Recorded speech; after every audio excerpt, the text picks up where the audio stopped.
Honourable members, the prayer. Lord, the God of righteousness and truth, grant to our Queen and to her government, to members of the Legislative Assembly and to all in positions of responsibility, the guidance of your Spirit. May they never lead the province wrongly through love of power, desire to please, or unworthy ideas, but laying aside all private interest and prejudice, keep in mind their responsibility to seek to improve the condition of all. Please be seated.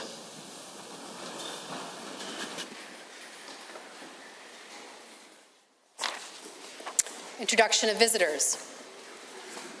Introduction of guests. Ministerial statements. Members' statements. The Honourable, the member for Calgary Falconridge. Thank you, Mr. Speaker. Although the COVID-19 public health crisis has placed the focus of many in our community on stopping the spread of this contagious and dangerous illness through our communities, this is, of course, an essential focus. However, we also need to recognize that health goes far beyond contagious illness. This week marks Canadian Men's Health Week. It's a time that places focus on the unhealthy lifestyles that many Canadian men lead and brings awareness to the ways that men can reduce their risk factors. Our lifestyle choices contribute immensely to our overall well-being. For many Canadian men, chronic conditions cause significant harm to their health and well-being. According to the Canadian Men's Health Foundation, 75% of Canadian men are borderline unhealthy or simply unhealthy. This includes the more than 80% of men who say they are stressed by work. 62% have unhealthy eating habits. Half don't get enough exercise, and 20% do smoke. These are all the factors that increase men's risk for serious illness, and they can be fatal. But the good news, Mr. Speaker, is that the majority of men's health problems can be prevented by adopting healthy lifestyle habits.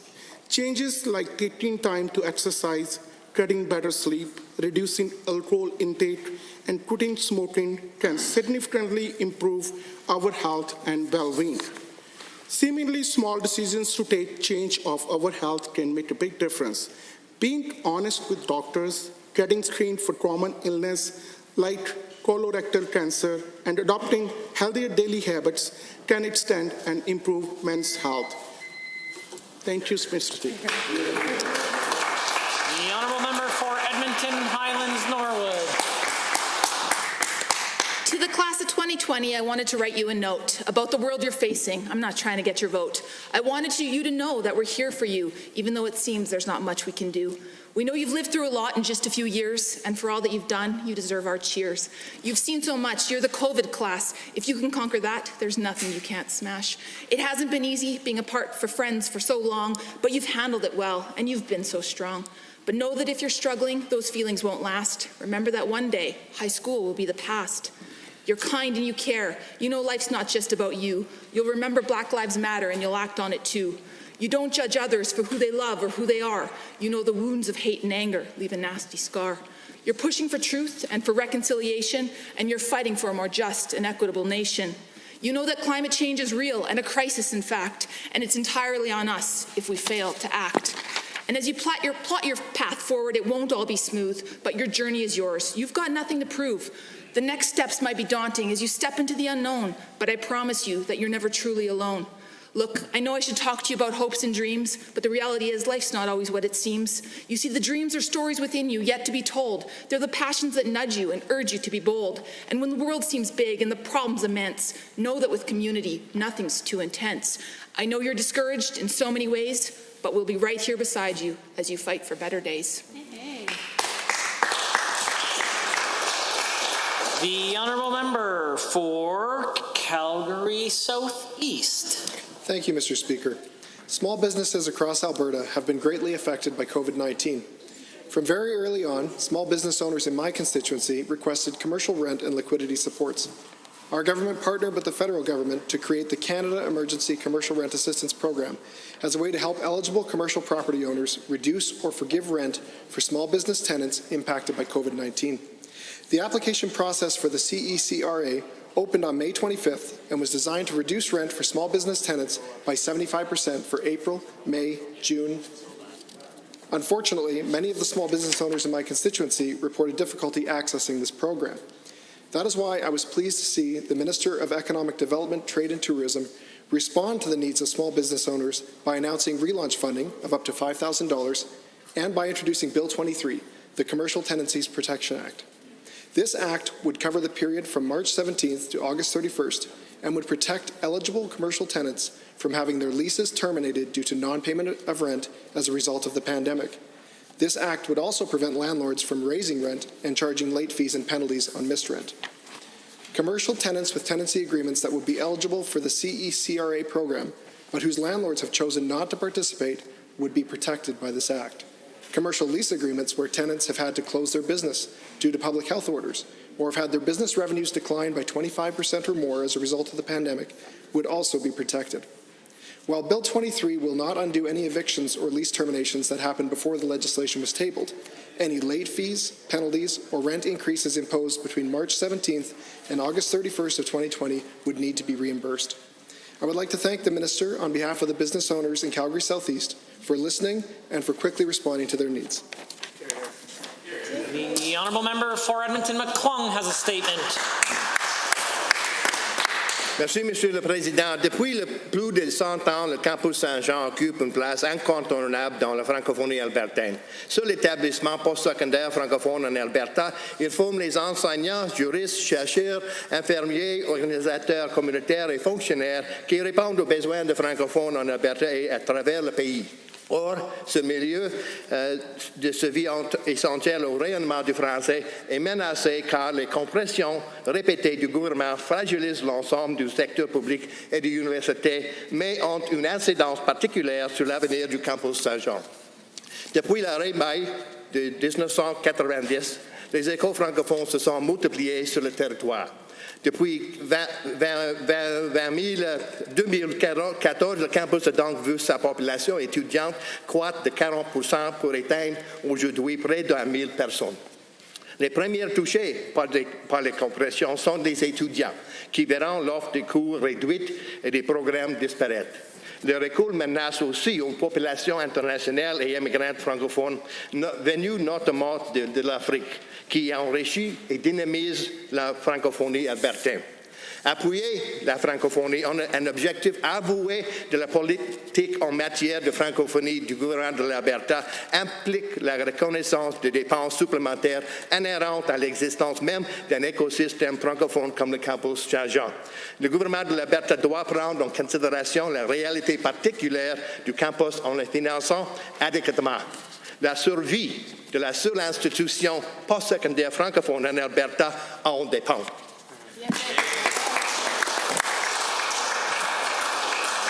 Honourable members, for the benefit of all, a translation from French to English isn't required from time to time. It's nice for the benefit of all members in the Assembly that may not speak French to have the translation, but it isn't required. If it was provided, it can always be provided at the tabling tables for all members of the Assembly. The honourable member the honourable member for Camrose has the call. Thank you, Mr. Speaker. For over a century, communities in my constituency host some of the best rodeos in the province. For example, the Bruce Stampede started in 1914 and is one of the oldest events of its kind in Canada, and it's a big part of the Canadian Professional Rodeo Association circuit.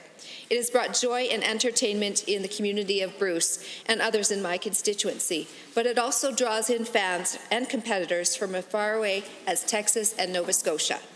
For me, growing up on the prairies meant going to as many rodeos as possible. My grandfather was a huge fan of rodeo, and he had spent a good portion of his time training and selling horses. He would say to us, "Girls, I'm taking you to the rodeo this weekend. You are my granddaughters, and I'll make sure you attend at minimum one rodeo every year." We'd pack up the whole family into the van and off we would go. My grandfather's pledge was 1 rodeo per year, but fortunately we would always go to more. These events were such great family fun. As the MLA for the constituency of Camrose, I had the honour of attending and opening the Bruce Stampede last year. Bruce is not a large community, but they are always a fantastic host. Rodeos are a major economic driver in Alberta, and in particular, rural Alberta. While I have focused on the Bruce Stampede, rodeos happen all over my constituency every year. From the rodeos in Hardisty and Killam to the Sodbuster Rodeo in Toefield and the Camrose Spring Classic Roughstock, they are synonymous with summer in rural Alberta. Thank you to the stock growers who raise their animals with a high level of care and love. Thank you to the Rodeo Association who schedules and regulates the events, the local rodeo committee who organizes the local events, the contestants who make the event possible, and of course the fans who make the event so much fun. I look forward to attending my next rodeo. Thank you, Mr. Speaker. The honourable member for Edmonton Riverview. The United Nations World Elder Abuse Awareness Day is recognized on June 15th each year. The purpose of this day is to shine the light on elder abuse. Sadly, here in Alberta, we know that 9% of seniors experience abuse. The prevalence is almost 1% higher than the Canadian average. In addition, our seniors population is growing at a higher rate than the general population. We will have over 1 million seniors in our province by 2035, which means elder abuse could increase unless the government of Alberta acts. Elder abuse occurs when an action or inaction jeopardizes the health or well-being of an older adult. Rates of abuse increase during crises. COVID-19 is our current crisis. We know that 77% of the deaths due to COVID-19 have been in seniors' continuing care settings. Due to significant shortcomings in this sector, seniors have died. These are preventable deaths. When an issue is occurring in several settings, we know that this is a systemic failure. In fact, the abuser in the case of COVID-19 is the system. When the system abuses, it's known as the iatrogenic effect. So what are the concerns in the continuing care system? They include vulnerable workers, lack of PPE, low or insufficient regulatory standards, and a system focused on profit. Let's take one of these effects and look deeper. The workers are paid low wages at multiple locations for extremely important caring work. This pandemic has made clear how important their work is and how a system relies on low-paying part-time workers is ill-equipped to respond and address the virus containment. Often vulnerable workers are immigrants, mostly women, and the need to limit work to one location puts them at employment risk. The government of Alberta has an important role in improving our continuing care system and ensuring that seniors are supported to live in dignity. Stopping elder abuse is paramount. The abuses of the system are the government's responsibility to alleviate. The honourable member for Drumheller-Stettler. Thank you, Mr. Speaker. This is a challenging time around the world, in Canada, and indeed here in Alberta. The pain we felt already from the triple whammy of the pandemic, oil price war, and economic crisis could very well pale in comparison to what we will face going forward. The Premier told Albertans in his provincial address in April, the end of the pandemic will not be the end of the economic downturn, the likes of which we've not seen since the 1930s. That is a daunting, sobering statement, the potential for the worst economic downturn in 80 years, far greater than any in this chamber have lived through and experienced. Alberta's circumstance is made worse by the fact that much of the province was suffering economically before the crisis, after treading water through the last 5 years through economic stagnation and decline. Things like the accelerated coal phase-out and the flight of investment capital, coupled with the brutal realities faced by conventional and legacy oil and gas, had left many main streets in small-town Alberta empty well before this crisis showed its face. Many Albertans were already in tough shape, and their situations have definitely not improved. When we ran in the last election, this party campaigned on a 2.8% spending reduction to the overall budget from the year previous. With this level of spending restraint, this government was on track to balance the budget in its first term while altering the unsustainable spending trajectory in many sectors. We find ourselves in a very different situation today, unfortunately. I've listened to the opposition use words like unconscionable and shameful as this government has worked to rein in spending in a responsible, compassionate way. Going forward, the opposition, public employees, wage earners, the self-employed, every single Albertan in every demographic and in every sector, every stage of life needs to understand that this government will have to make the very difficult decisions or this ship will run ashore, and then no government will have the necessary tools in the toolbox and certainly no easy choices. I'm forever an optimist in regards to Alberta's future, but everyone better buckle up.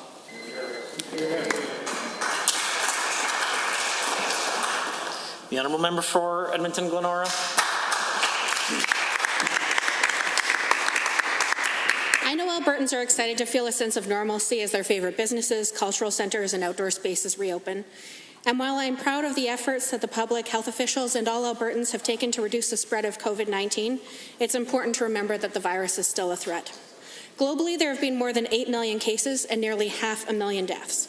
Canada is likely to pass 100,000 diagnosed cases this week, maybe even today. So while we are all excited to have some increased opportunities to socialize, it's important that we are here to heed the advice of our public health officials, including Dr. Hinshaw. She has highlighted the benefit of wearing masks where 2-meter separation isn't likely. I've received reports that some businesses have already distributed their publicly funded masks and are currently out. The government must remedy this and put together a long-term strategy to support Albertans in doing everything they can individually and collectively to combat COVID-19 until a vaccine is available. Social interactions are an important part of our human experience. Working, contributing to society, and having a sense of purpose are fundamental. Students deserve quality educational experiences with peers and school staff, including classroom teachers. We all want to be able to return to a sense of normalcy, and to do that safely, we need this government to move swiftly and proactively. 100,000 Canadians with COVID, Mr. Speaker. That's almost the same population as the city of Red Deer. That's a lot. So please remember Dr. Henshaw's advice: physical distance, 2 meters or more, wash and or disinfect your hands frequently, and if you're unable to distance, please wear a mask. Thank you. The honourable member for Calgary Cross. Thank you, Mr. Speaker.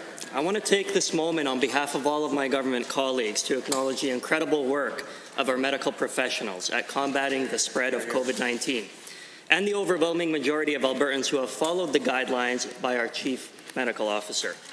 We recognize that many Albertans have had to make sacrifices when it came to missing out on family dinners, events, or other ceremonies. And I want to thank everybody for their combined effort during these difficult times.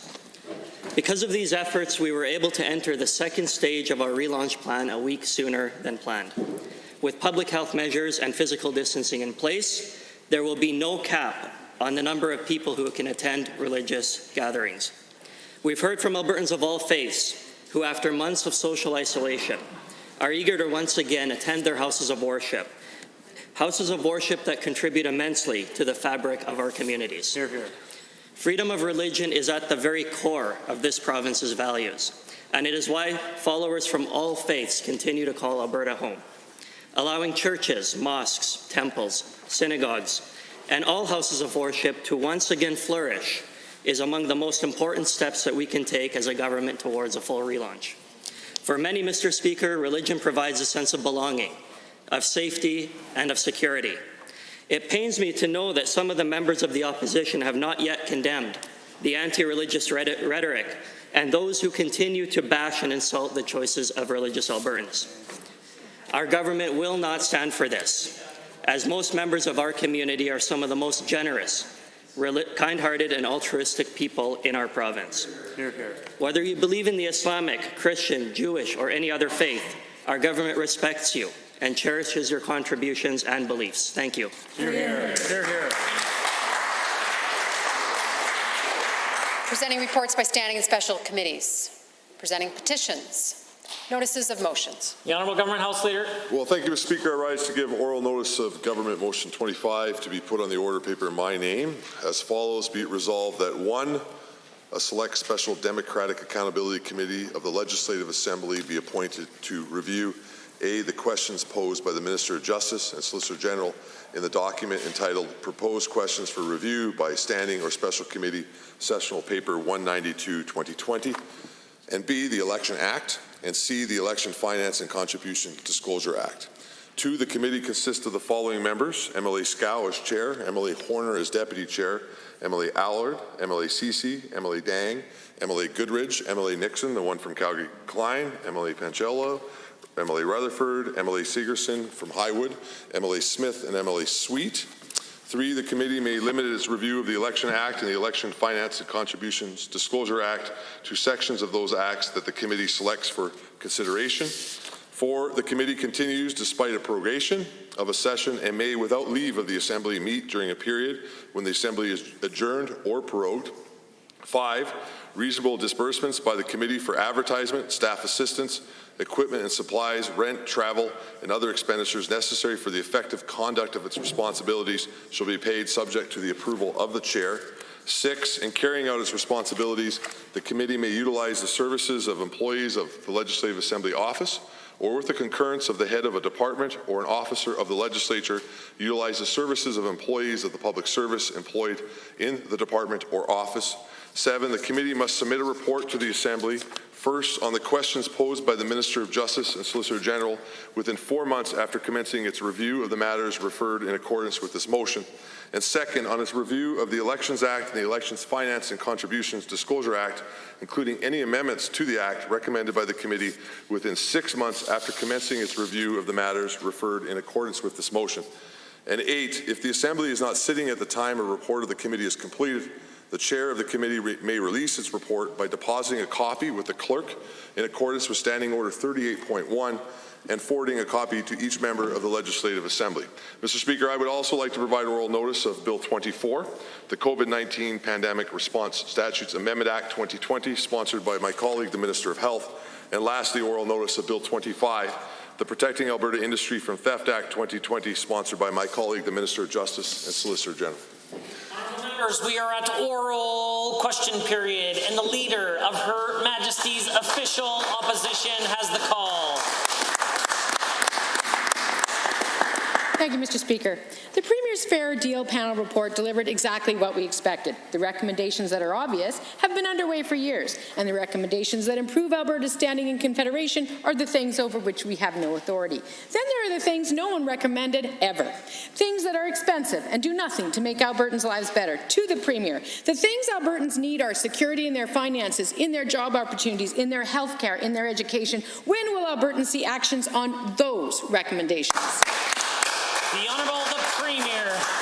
Mr. Speaker, one of the reasons that the Leader of the Opposition was the first Premier to lose after one election is because she did not understand Albertans want a fair deal in the Federation, and they know that their economic and social opportunities are linked to that fight for fairness. They understand our ability to develop and sell our resources, to develop our economy, is dependent on that fair deal. Our ability to generate revenues that pay for social programs is dependent on that. And that's why Albertans elected this government on a mandate to fight for that fair deal. Today we took another step towards it with the release of the Fair Deal panel. The Leader of the Opposition. The problem is nothing in the report addresses the real issues that the Premier is actually talking about there. Now, meanwhile, we attended several of these Fair Deal sessions, and Albertans were clear. The last thing they wanted was this Premier interfering with their retirement. One man said he didn't trust this Premier with his bingo winnings, let alone his pension. Right now, people are focused on finding work. They want their kids to keep up in school. They're taking care of loved ones who are sick. Why is this Premier forcing them to drop everything and frantically campaign to save their retirement funds? The Premier. Mr. Speaker, I'm pretty sure that if we know what the result would be if we asked Albertans if they want Justin Trudeau managing their pension savings. What we do know is that Quebec has successfully managed its own provincial pension program for 6 decades. I don't know why the NDP has such a low opinion of Alberta that they don't think that we can do successfully what Quebec has done for 6 decades. We have not made a decision on this. We're going to do an exhaustive study of the cost, benefits, and structure of a potential provincial pension plan. But in principle, it could be a huge boon that would allow for better benefits at lower cost because of our young population. The Leader of the Opposition. In principle, Albertans do not trust this Premier with anything to do with their retirement. Now, the Premier struggles with the very concept of fairness. If he were really interested in fairness, he'd support struggling businesses. He'd stop fighting with doctors in the middle of a pandemic. He'd reverse his hikes on income tax, property tax, tuition, school fees, insurance premiums, you name it. Instead, this Premier is forcing special needs kids to learn on their own with no support. Mr. Speaker, why does this Premier think he knows anything about a fair deal for Albertans? Yeah. The Honourable, the Premier. Well, Mr. Speaker, once again, that question underscores how the NDP live in a parallel universe from reality. She talked about a series of tax hikes. There are none, Mr. Speaker. To the contrary, this government has deferred non-residential property tax payments, deferred taxes on employers, deferred WCB premiums. We're assuming half the cost of those payments. We have provided greater fiscal, economic, and financial support for Alberta families and employers than any province in the country has for their people. Mr. Speaker, we're proud to have done so. Hear, hear. The Leader of the Official Opposition for her second set of questions. Well, that statement's categorically untrue, but nonetheless, new topic. Our grocers, our couriers, our custodians, clerks, and care aides. Mr. Speaker, these are some of the Albertans who work long hours for low wages, yet when the pandemic struck, they were the people we relied on most. Even the Premier acknowledged these folks don't get enough credit for the important role they play, but now we're hearing their wages may be up for debate. So to the Premier, will you commit in this House today, in absolutely no uncertain terms, that you will not roll back Alberta's minimum wage below $15 per hour? Yeah. The Honourable the Premier. Mr. Speaker, I have no idea what, again, the NDP, they just invent things out of whole cloth. What we know is this, Mr. Speaker, we are dealing with a real unemployment rate of something like 25% that we have not seen since the 1930s. Now, of course, we went into this already with amongst the highest, one of the highest levels of unemployment in the country because of the NDP's job-killing policies, Mr. Speaker. And so the Minister of Finance will be tabling the economic recovery strategy later this month, a bold plan that will do everything within our power to get this economy moving again, to protect jobs and livelihoods. The Honourable Leader of the Opposition. It was an easy answer. Before the election, the Premier was unequivocal, quote, rolling it back is a complete non-starter, end quote. Quote, no one is proposing to get rid of the minimum wage, end quote. Quote, promising hundreds of thousands of people that you're going to cut their wages is not the winning formula for an election, end quote. That's the Premier. Those are your words. All I'm asking is for you to say them again post-election. Will you commit to keeping the minimum wage at $15 per hour, yes or no? The Honourable the Premier. Mr. Speaker, what we will commit to doing is releasing the expert panel on the minimum wage hike of the NDP, which was a platform commitment. And I suspect it's going to underscore that what the NDP did was to kill tens of thousands of jobs for vulnerable people, especially our youth and newest Albertans. Mr. Speaker, shame on them. In the midst of a recession where they added fuel to the flames with their huge tax increases, that they also killed tens of thousands of entry-level jobs. Mr. Speaker, when will they finally apologize for what they did? The Leader of the Opposition. Mr. Speaker, when will the UCP apologize to lying to Albertans in the last provincial election about the minimum wage? More than 250,000 working Albertans were raised up to $15 per hour. These Albertans are not teenagers flipping burgers for pocket money. More than half are working adults with bills to pay. Nearly 2/3 are women and 40% are parents raising kids. Premier, why, when we are facing economic adversity, would you go after those who earn the least, whose families are their most vulnerable? Are you that committed to protecting your wealthy, well-heeled insiders? Yes, he is. The Honourable the Premier. Mr. Speaker, it's the NDP, with its fiscal incompetence, its economic illiteracy, and its hard-heartedness that destroyed tens of thousands of entry-level jobs. They led to a youth jobs crisis in particular. Before this crisis, 25% unemployment for Alberta men between the ages of 18 and 25. That, as economist after economist after economist have demonstrated, that was in part because of their 50% increase in wage costs in the middle of a job-killing recession. Shame on them. Order. The Leader of the Official Opposition for her third set of questions. Going after the wages of the lowest paid Albertans while giving a $4.7 billion corporate handout, that's cruel, that's unethical, that's not what Albertans voted for, Mr. Speaker. Now, yesterday I had the opportunity to visit Albertans in Northeast Calgary hit hard by last week's hailstorm. Whole sides of houses ripped off, broken windows, shattered glass covering the street. The storm arrived without warning. The families I spoke to said the experience was terrifying. Mr. Speaker, our rough estimates are those could be more than 60,000 homes damaged and vehicles destroyed. To the Premier once again, will you declare this a storm a disaster so Albertans who need it can have access to the relief they deserve? The Honourable Premier. In response to the first question, Mr. Speaker, in fact, Albertans did vote for the job creation tax cut, and the $4.7 billion is a piece of NDP fiction. With respect to the terrible hailstorms, Mr. Speaker, once again, our heart goes out to all of those who have been affected. I had a very productive conversation with Mayor Nenshi about this. I want to thank government MLAs who have spent the last 2 or 3 days in their constituency offices helping people navigate their way through insurance claims. I can report that the Alberta Emergency Management Agency is doing the necessary due diligence on whether or not to declare this a disaster. If that is their scientific advice, we will ratify that immediately. The Honourable Leader of the Opposition.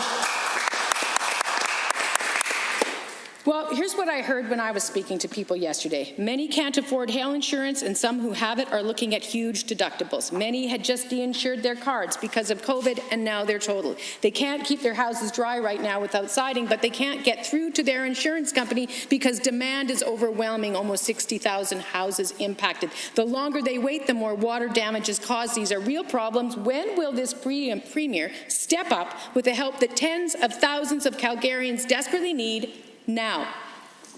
The Honourable Premier.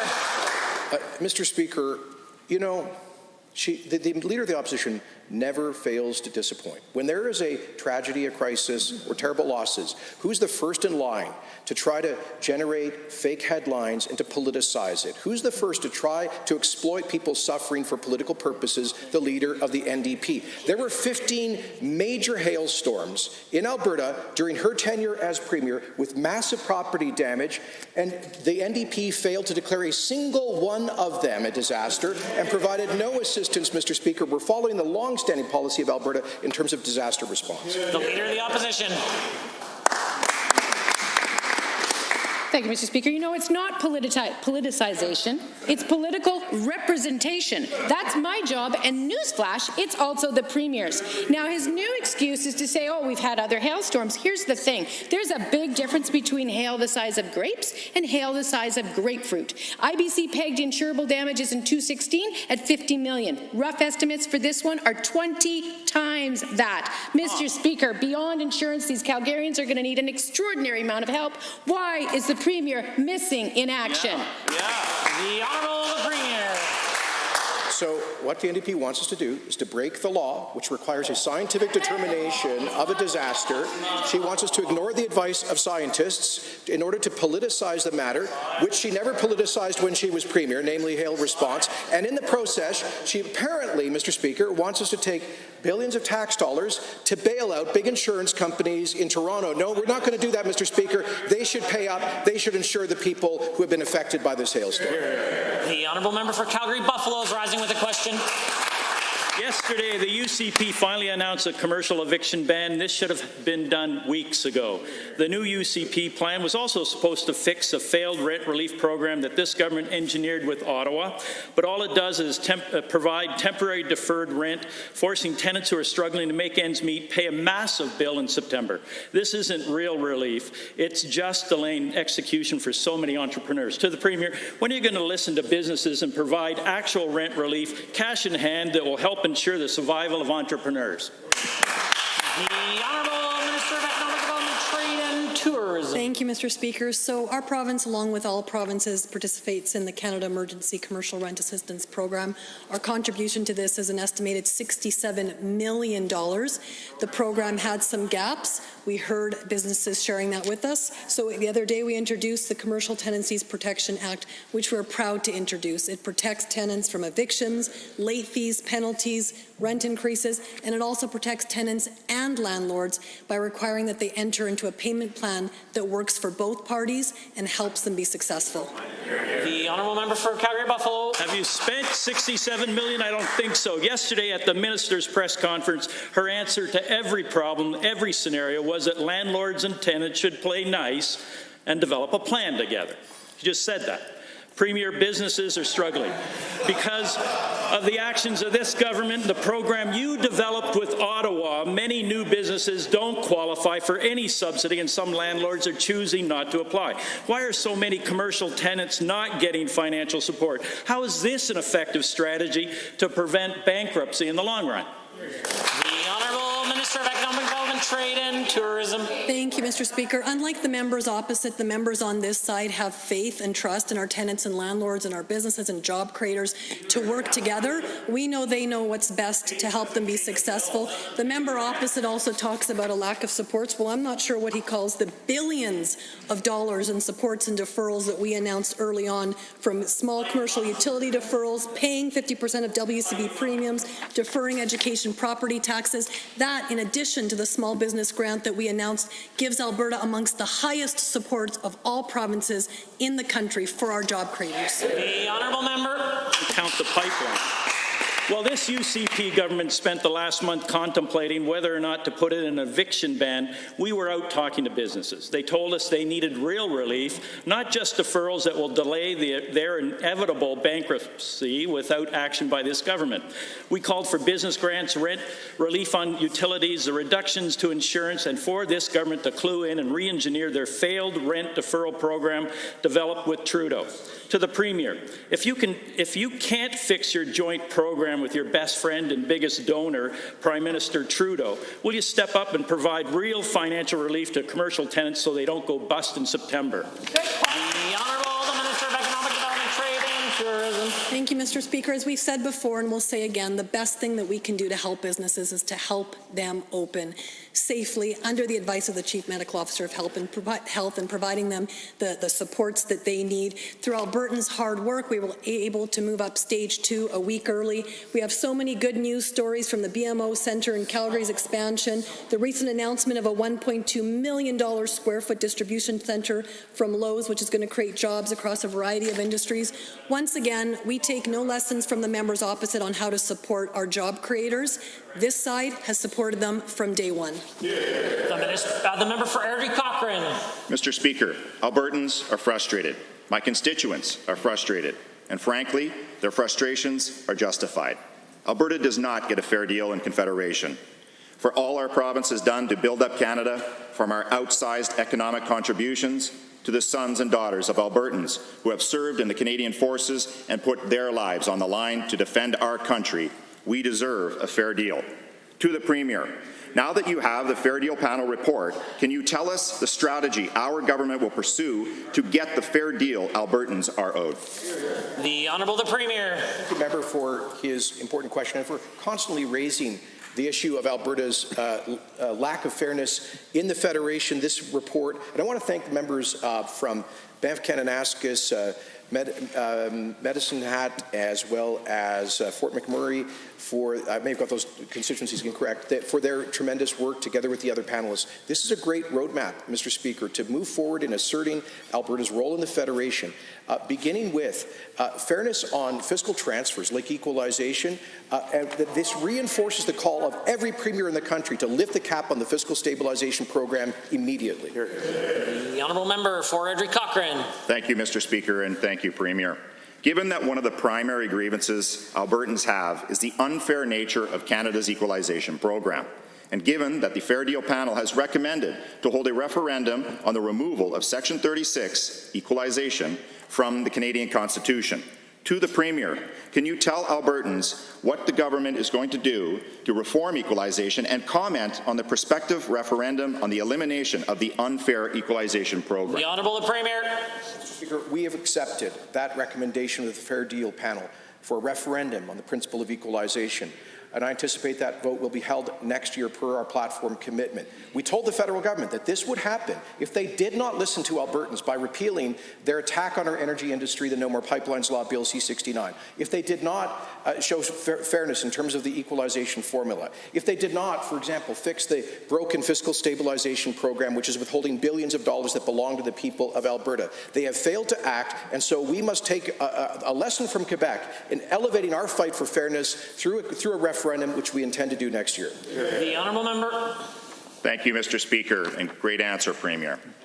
Given that a pressing concern of Albertans in rural communities is the prevalence of rural crime, and given that the Fair Deal panel has recommended the creation of an Alberta Police Service, one that is responsive and accountable exclusively to Albertans, rather than to politicians and bureaucrats in Ottawa, to the Premier, can you tell the House what work the province will be doing to examine this recommendation and the potential re-establishment of the Alberta Provincial Police? The Premier.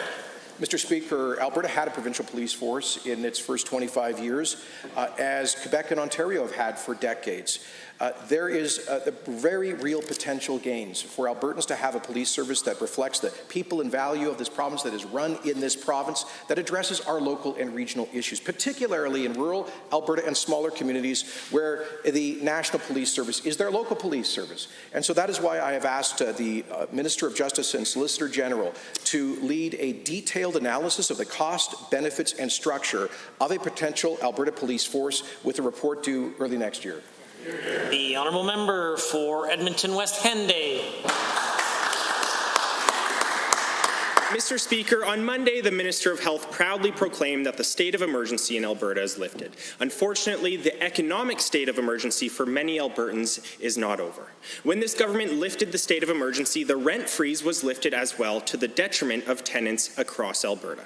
To the Minister, why was the rent freeze not extended when so many Albertans have not yet financially recovered from this pandemic? Was this an oversight, and will you extend it now? The Honourable Minister of Service Alberta is risen. Thank you, Mr. Speaker. As everyone in this House should know, our government brought forward significant supports for Albertans in this crisis to ensure that they had protections and that they could stay in their homes. And we're very proud of those supports that we brought forward. And what we've seen, Mr. Speaker, is that landlords and tenants have been working together overwhelmingly and have found a path forward to navigate this crisis.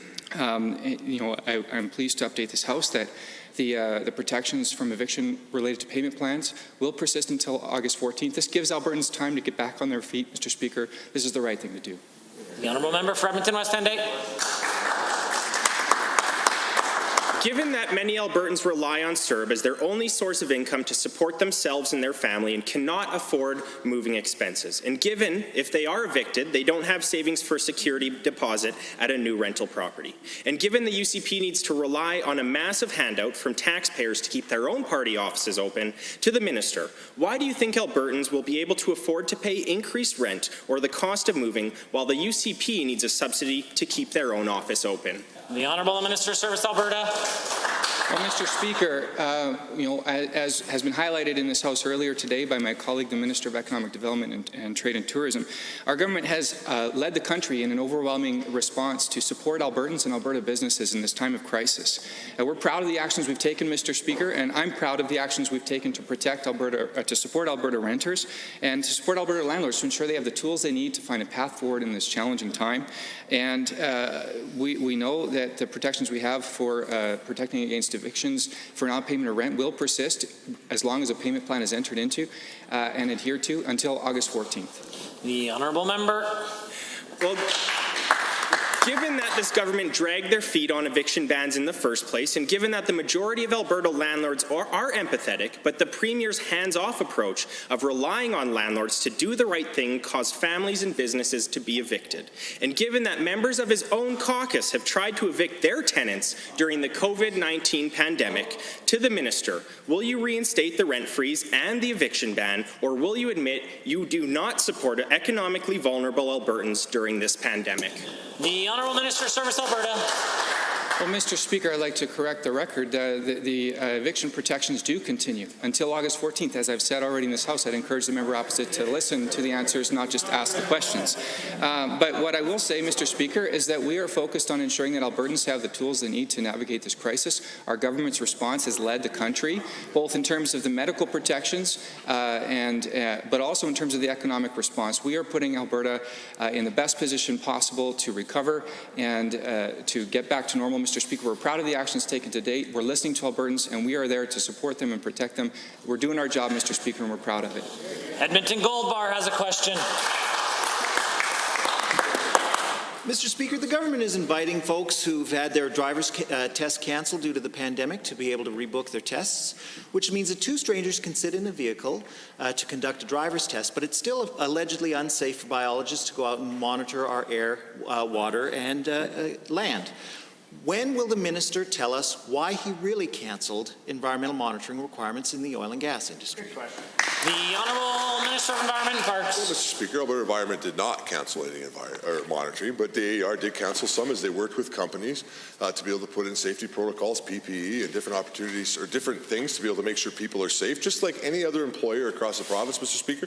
As we've went into the second phase of our relaunch, we anticipate that the AER will continue to reduce the areas where they have lowered monitoring requirements, Mr. Speaker, and continue to work with companies to make sure employees are safe and the environment is being protected. Yeah.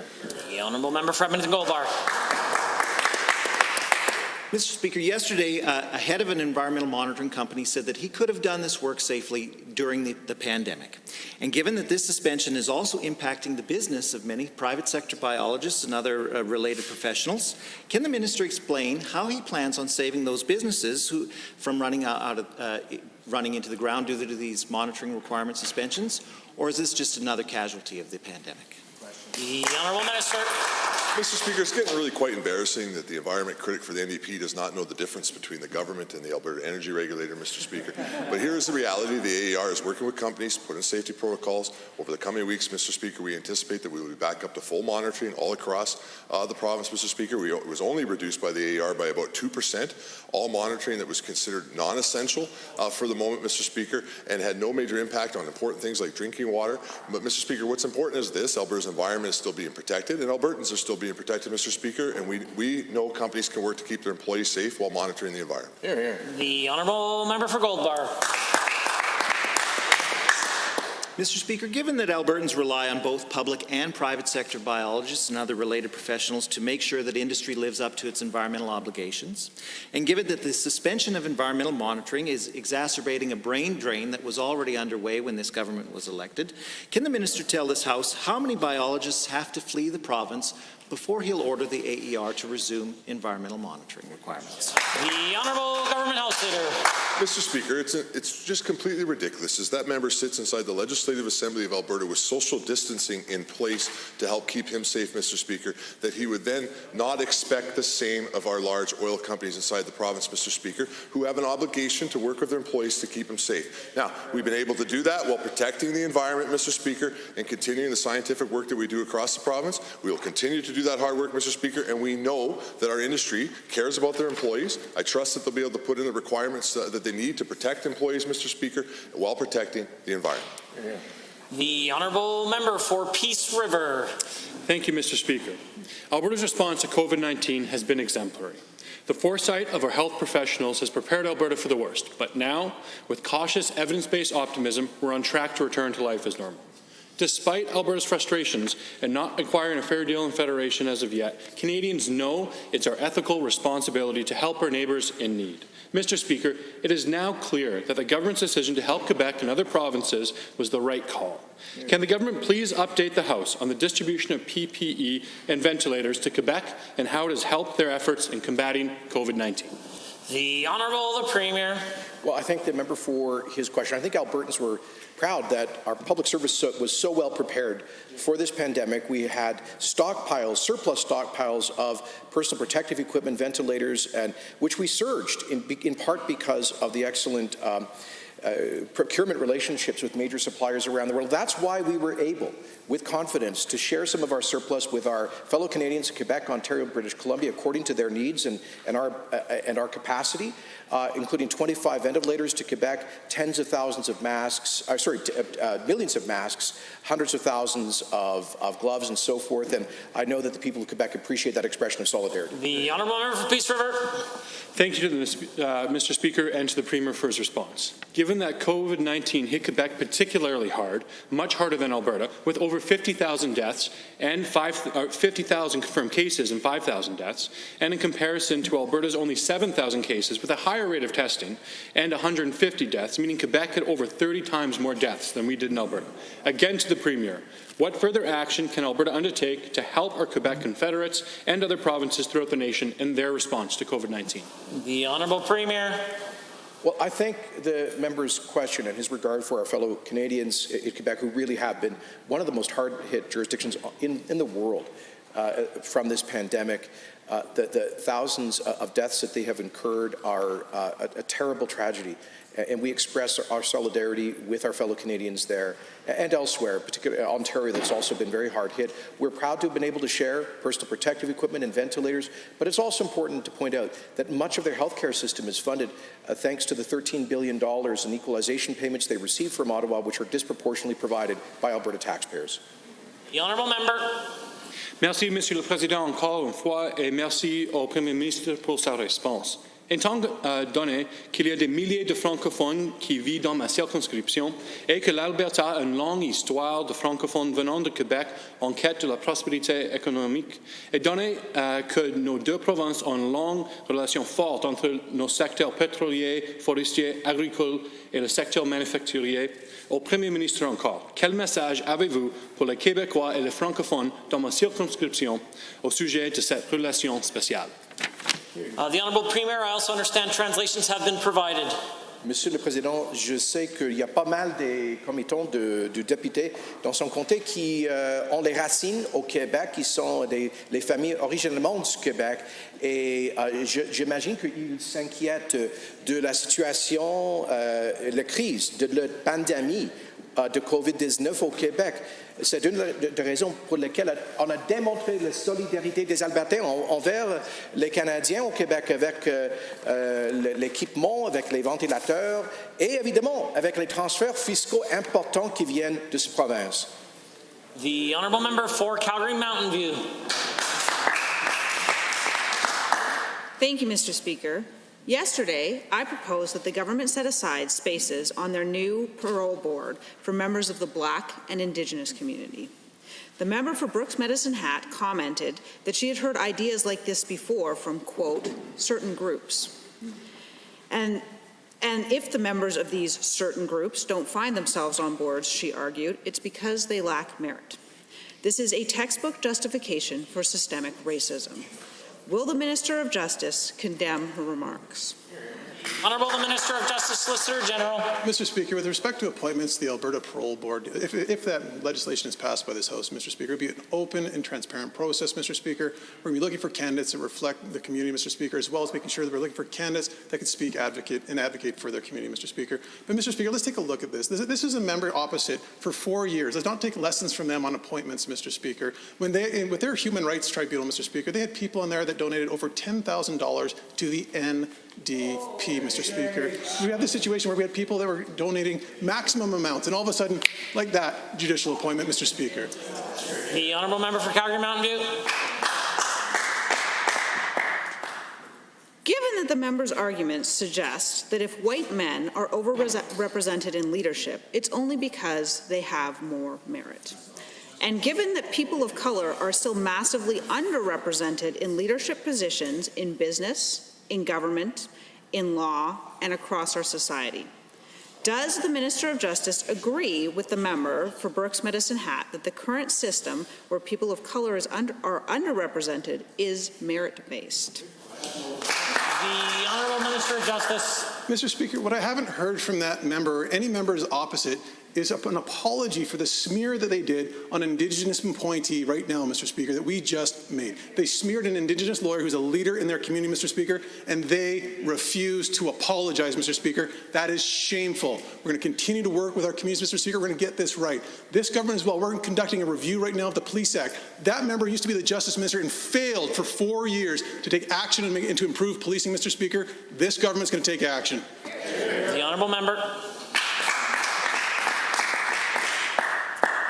Given that Indigenous people are just over 6% of Alberta's population, but make up almost half of Alberta's prison population, and given that this has its roots in poverty, violence, and racism that Canadian and Alberta governments have imposed on these communities for generations, not a lack of merit, does the Minister of Justice really share the member's privileged view that this problem will fix itself magically on its own? The Honourable Minister of Justice, Solicitor General. Mr. Speaker, the member opposite has the audacity to ask a question about respect for Indigenous people when they won't apologize to the smear that the NDP did to an Indigenous member that was recently appointed. That's shameful, Mr. Speaker. Just this week, I've spoken to every chief of police from our First Nation police force, Mr. Speaker. We've also started the outreach with the help of the Minister of Indigenous Affairs to Indigenous leadership across this province to make sure that we can address racism, Mr. Speaker, make sure that we can have a police force that addresses the concerns that have been brought forward by Albertans. We're taking action, Mr. Speaker. Where were they for 4 years? They're going to do a study, Mr. Speaker. We're taking action. The honourable member for Calgary-McCall. Thank you, Mr. Speaker. Yesterday, I was shocked to learn that the head of the Alberta Serious Incident Response Team doesn't see the value in collecting race-based data to help combat systemic racism. ACERT is extremely important. It investigates serious injuries and deaths that involves officers. To the Minister of Justice, my question is simple. Do you agree with the head of ACERT, or do you see value in collecting race-based data? The Honourable Minister of Justice, Solicitor General.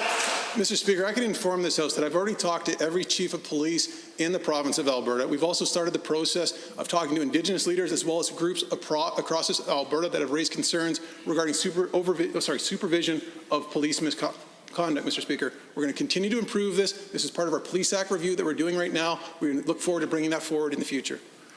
Honourable member for Calgary-McCall.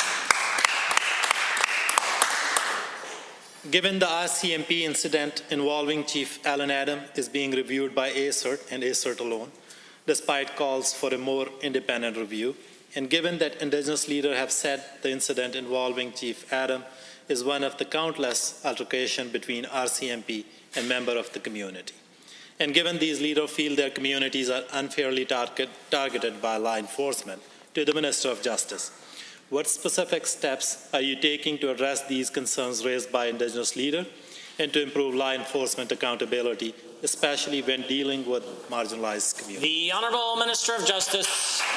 Mr. Speaker, as Attorney General, I can't speak to the specifics of the ACERT review of that matter, Mr. Speaker. However, I can comment, Mr. Speaker. Racism is real. We're taking this issue very seriously, Mr. Speaker. We're expediting work on the Police Act right now, Mr. Speaker. These conversations are happening in real time. We're going to continue to engage, Mr. Speaker, to get this right. I'd encourage as well, Mr. Speaker, the members opposite had 4 years to deal with the Police Act, Mr. Speaker, 4 years to deal with police oversight, Mr. Speaker. They did nothing. This government will act. The honourable member. Given that Naomi Sears, an Indigenous lawyer who focuses on human rights, said it should be up to affected communities to decide whether racial data should be collected, not the police or ACERT. And given that she said by not collecting this data, ACERT is, and I quote, actively involved in the erasure of those interactions.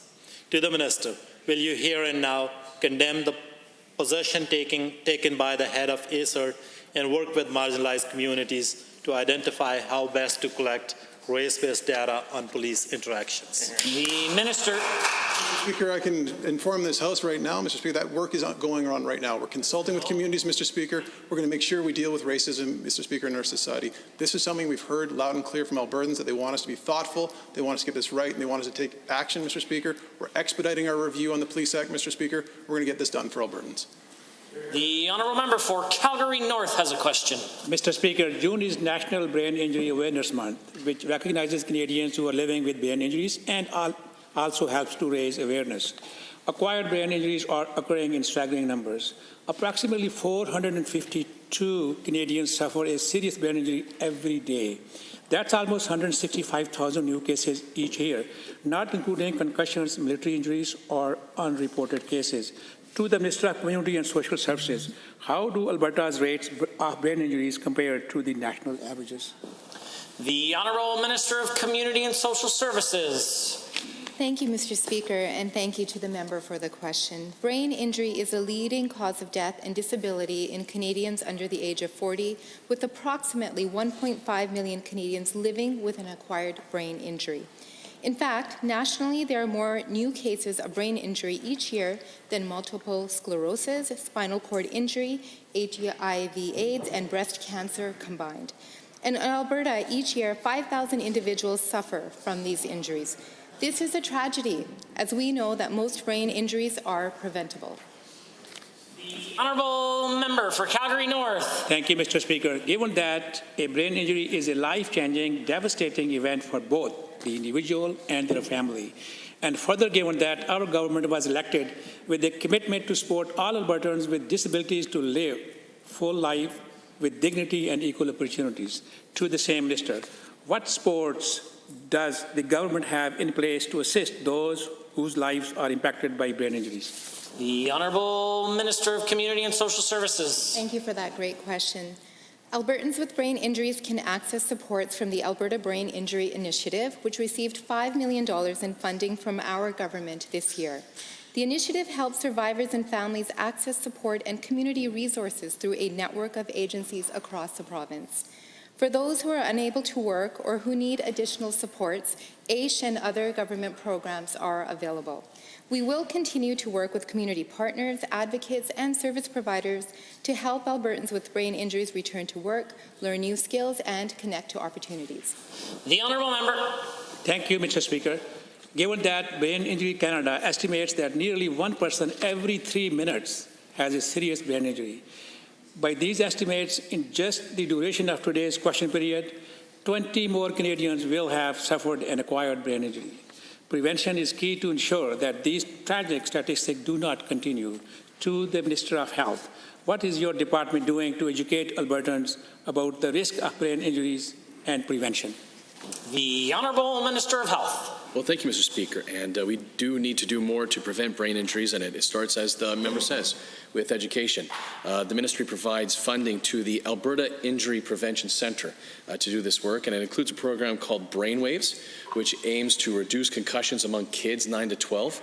As well, AHS has education and prevention initiatives like the Party Program for young people, and partnerships with EMS and local school divisions to promote safety measures. They also work to educate new moms and families about the risks to newborns and children. And thank you, Mr. Speaker. The Honourable Member for Edmonton Meadows.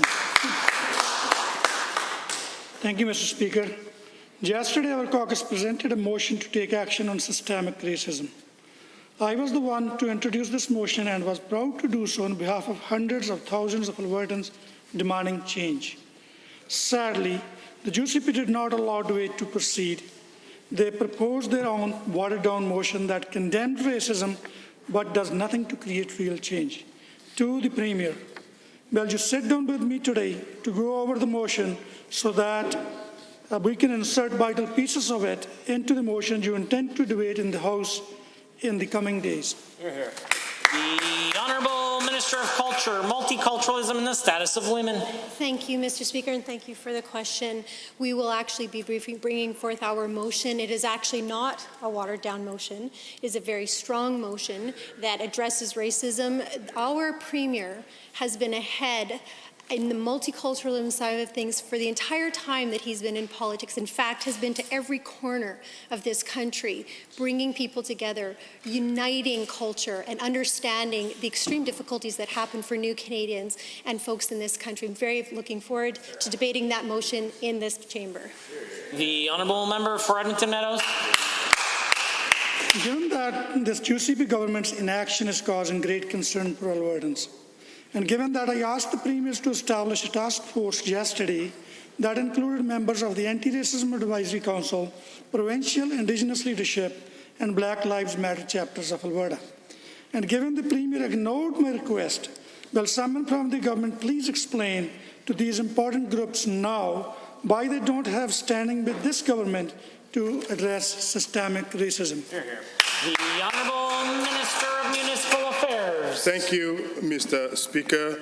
Mr. Speaker, I look forward to the debate in this House of the motion that this side of the aisle is putting forward. Mr. Speaker, on issues of race, we would not be lectured by the members opposite. Here, here. Their stock in trade has always been to talk about it, but when it comes to taking concrete action, they disappear. You wouldn't find them. So we will not be lectured by the Alberta NDP on racism. And what they and their allies did last weekend was a typical example. The Honourable Member. Thank you, Mr. Speaker. Given that since has made international news for all the wrong reasons with the injuries sustained by Chief Alan Adam during an RCMP arrest, and given that this Premier knows the value of consultation, given various existing panels he's established on other matters like insurance, human trafficking, or so on, but given that he seems to have no interest in engaging with Indigenous leaders about this incident involving Chief Adam, to the Premier, yes or no answer, will you allow for the consultation to be part of the government motion to be debated in this House? Hear, hear. The Honourable Minister of Justice, Solicitor General. Mr. Speaker, as I've advised this House on numerous instances, we are expediting our review of the Police Act, Mr. Speaker. As Attorney General, I can't comment on the specifics of the Chief Alan Adams matter, Mr. Speaker, but I can tell this House that we've already started the process to engage with Indigenous leadership. We've already talked to all of the chiefs of police that have First Nations policing, Mr. Speaker. We're going to get this right. We're going to improve policing for Albertans, Mr. Speaker. We've heard this loud and clear from Albertans. Member for Edmonton Decor. Bill 22 is yet another giant omnibus piece of legislation brought forward during the pandemic. And after the Associate Minister's press conference, many Albertans are still struggling to figure out elements of the government's policy agenda with this bill. So to the Associate Minister of Red Tape Reduction, I'd like to ask about the proposed elimination of Division 3, Part 6 of the Companies Act in its entirety. Can the Minister explain why the entire division related to insider trading is being repealed and why it is in the public's best interest to do so? The Honourable Associate Minister of Red Tape Reduction. Mr. Speaker, it's interesting to actually know that the Minister is really interested in, or the member is interested in red tape reduction. When that member was in government, on this side, they absolutely did nothing to reduce regulatory burden on our job creators and innovators. Bill 22 is 175 pages of getting out of the way of our job creators and our innovators, and we're really proud of what we're doing. The Honourable Member for Edmonton Decor. Given that many Albertans are confused about the government's intent when it comes to changes to the Companies Act, like Division 4, Part 6 of this Act related to the payment of dividends is proposed to be repealed in its entirety, and given that this would eliminate in law the prohibition, I quote, no dividend shall be declared when the company is insolvent or if the dividend renders the company insolvent. Can the Associate Minister explain why it's in the public interest to allow certain companies the ability to pay out dividends when they are insolvent or when such actions would make the company insolvent? The Honourable the Associate Minister of Red Tape Reduction. Mr. Speaker, again, the members opposite, when they had 4 years of being able to reduce regulatory burden. In fact, Mr. Speaker, I brought forward a motion just to be able to stop the adding of red tape to our job creators and innovators and everyday Albertans. But, Mr. Speaker, these members, when they were in government, they did absolutely nothing to reduce the regulatory burden. Mr. Speaker, this bill is going to take care of a lot of red tape reduction. The Honourable Member. Given that the filing of an honest and accurate prospectus is critical for organizations to raise capital and create trust in the marketplace, and given that it is essential that promoters of a company act with integrity to protect investors against malfeasance, and given that Section 109 of the Companies Act enshrines in law liability for insiders and promoters if they provide, I quote, untrue statements in a prospectus, to the Associate Minister, why is it in the interest of shareholders to eliminate Section 109 in the Act, which limits the liability of insiders and promoters at their expense? The Honourable Associate Minister. Mr. Speaker, the member knows that my door is open for him to be able to come in and talk to me about any of these issues that are concerned to him. But, Mr. Speaker, the truth is that this member is trying to grandstand and be able to tell that he's doing something about red tape reduction. You have never heard the members opposite talk about red tape reduction when they were 4 years in this government. We are doing something about it, and our job creators and innovators are very grateful for it. Hear, hear. My apologies to the Assembly. I believe I failed to note the point of order that was noted at 2:35 by the Honourable Member for Calgary Mountain View. Up next, the Honourable Member for Fort Saskatchewan-Vegreville.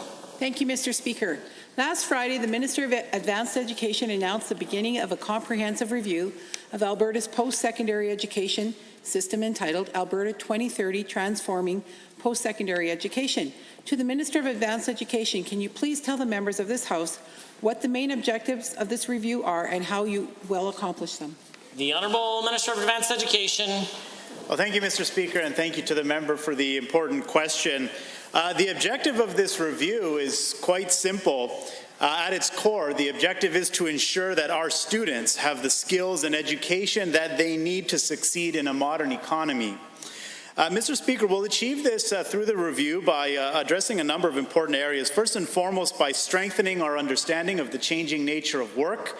And secondly, by building the skills that our students need, including cognitive, digital, and problem-solving skills. Furthermore, Mr. Speaker, our aim is to strengthen the commercialization of research and build stronger relationships between educators. The Honourable Member for Fort Saskatchewan-Vegreville.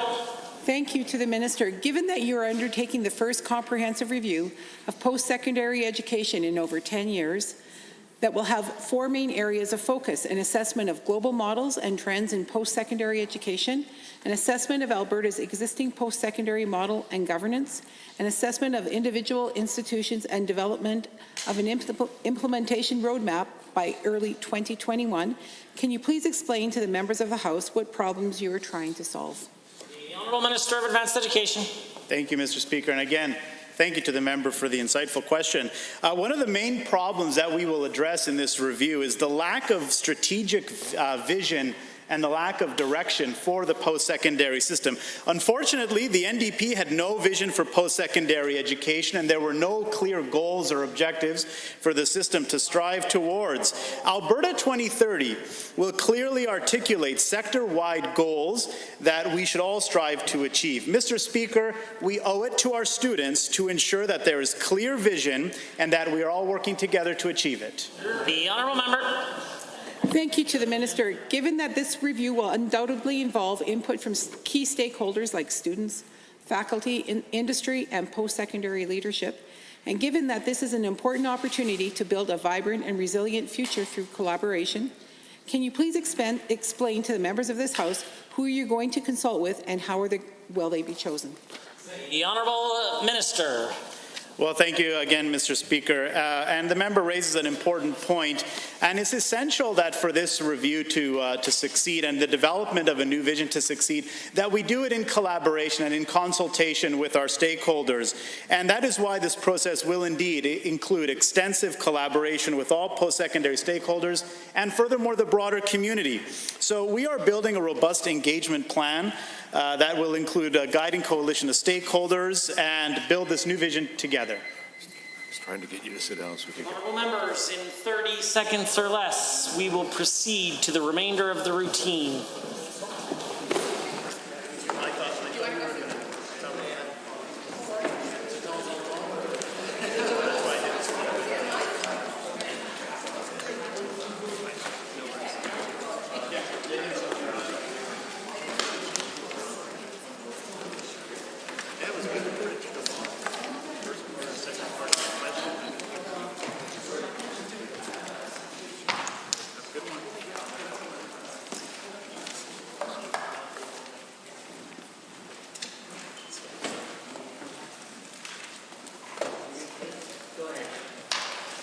The bills, tabling returns and reports. Honourable members, is there any tablings? The Honourable Member for Edmonton Decor. Oh, sorry, McClung. Thank you, Mr. Speaker. Tabling documents referencing a debate in the House that I engaged in on Bill 2 with respect to Australia's national parks and how they truly respect them and look to develop them in future.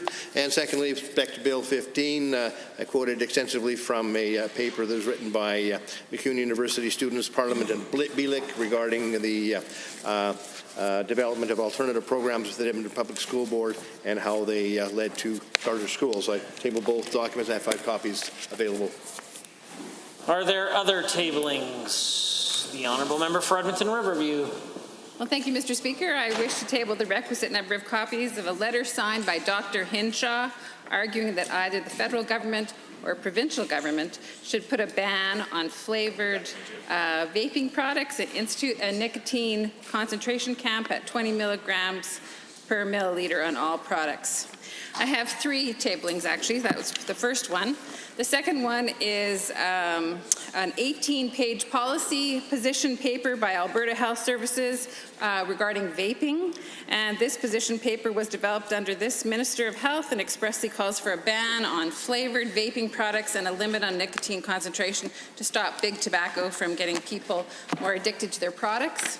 And then the third tabling, I was asked to table from the debate last night on Bill 19. I referenced an opinion editorial from the Edmonton Journal. Vaping bill fails to protect children and youth. And I have the requisite number of copies, and I'll put them on the table as I leave. Thank you. Awesome. Thank you very much. Is there any others? Seeing none. Thanks to the clerk. Honourable members, we are at points of order, and the point of order from 2:35 has been withdrawn. And as such, we will now proceed to orders of the day. Orders du jour. Under Government Bills and Orders for third reading, Bill 4, Fiscal Planning and Transparency Fixed Budget Period, Amendment Act 2020. Honourable Mr. Taves. The Honourable, the Minister of Finance and the President of Treasury Board. Well, thank you, Mr. Speaker. I rise today to move third reading of Bill 4, the Fiscal Planning and Transparency Fixed Budget Period Amendment Act, which proposes to implement a fixed budget period for the month of February. This bill was tabled on February 27th, the same day as Budget 2020, and was publicly announced through a news release that same day. Mr. Speaker, this amendment directly and beneficially affects all the organizations across the province that rely on our budget for their own financial planning. This will provide more continuity for Albertans and Alberta organizations that deliver services to Albertans. A budget period allows for all the benefits of a fixed budget date, but provides flexibility to deal with unforeseen events. With a fixed budget period, municipalities, school boards, community groups, nonprofits, and many other organizations across the province will have reliable information and sufficient time to prepare their own budgets. They'll also be able to make better long-term plans as there will be greater certainty around the provincial budget. Mr. Speaker, the proposal for a fixed budget period stems from the recommendations of the McKinnon panel on Alberta's finances. It also furthers our government's commitment to responsible fiscal management. This measure will enhance transparency, stability, and accountability in government reporting. I'd encourage all members of this Assembly to vote in favour of Bill 4. And with that, Mr. Speaker, I move to adjourn debate. The Honourable the Minister of Finance and President of Treasury Board has moved to adjourn debate. All in favour of the motion as proposed by the Minister, please say aye. Aye. Any opposed, please say no. In my opinion, the ayes have it. Motion is carried and so ordered. Government Bills for second reading. Bill 21. Debate adjourned. Ms. Sigurdsson speaking. The Honourable Member for Edmonton Riverview has approximately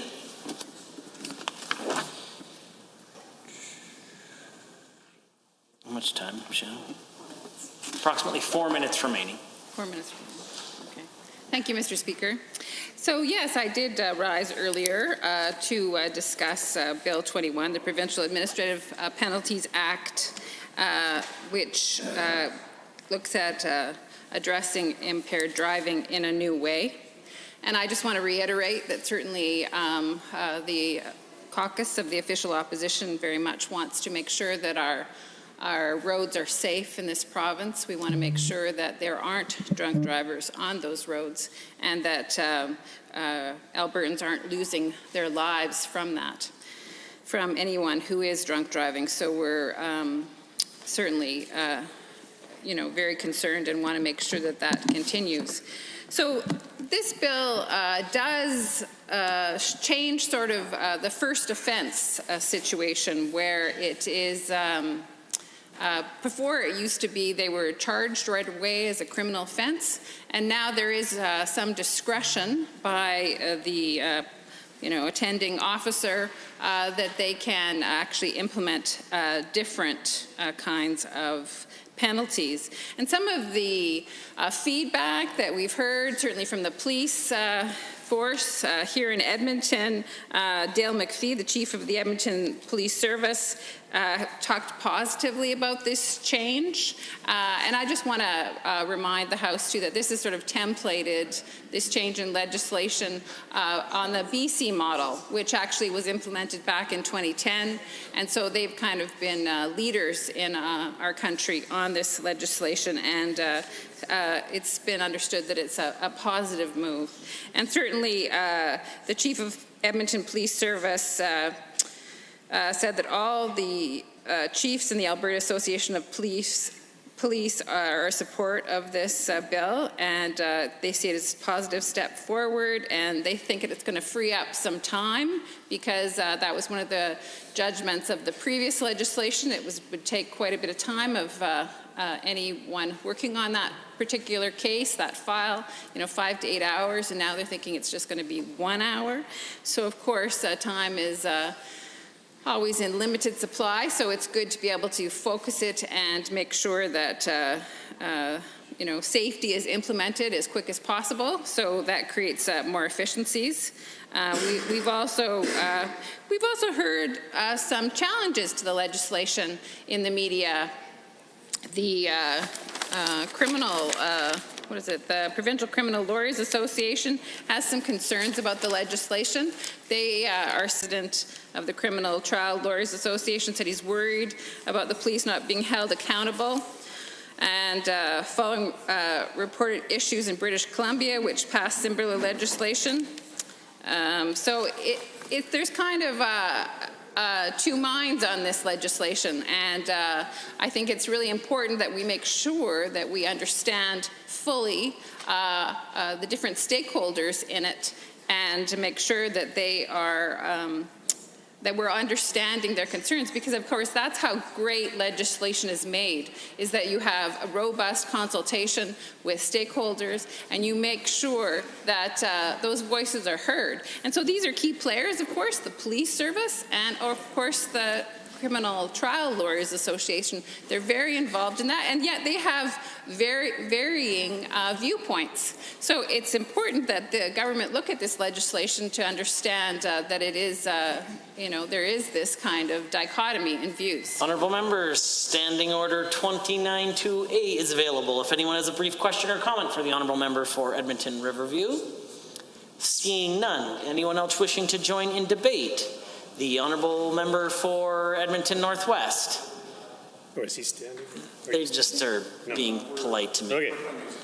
Oh, okay, great. No, I, want to be fair and equal and just in my speaking order here, and thus very pleased to have an opportunity to speak to Bill 21, the Provincial Administrative Penalties Act. And indeed, this is I believe, a very important piece of legislation that has a lot of people talking, and certainly I think is a good chance for all of us to reflect on ways by which we can ensure the safety on the roads in the province of Alberta, and indeed off roads as well. We know that it is paramount to traffic safety and so forth to ensure that we are reducing or eliminating impaired driving in the broadest sense here in the province of Alberta. And I think, to the credit of education and a responsible reflection, we have seen some reduction in overall statistics around impaired driving. And indeed, what I notice is there is a generational change in attitude towards impaired driving, by which a lot more of our younger generation is categorically opposed and is very responsible in regards to impaired driving. And, I'm really gratified to see that, right? We see people, young people that just wouldn't think of that as an option. And I believe that that is as a result of long-term education and so forth that has been enacted here in the province of Alberta for more than a generation now. It's important, I believe, always to have strict rules in place and penalties in place to act as a deterrent for individuals to refrain from even thinking about driving impaired.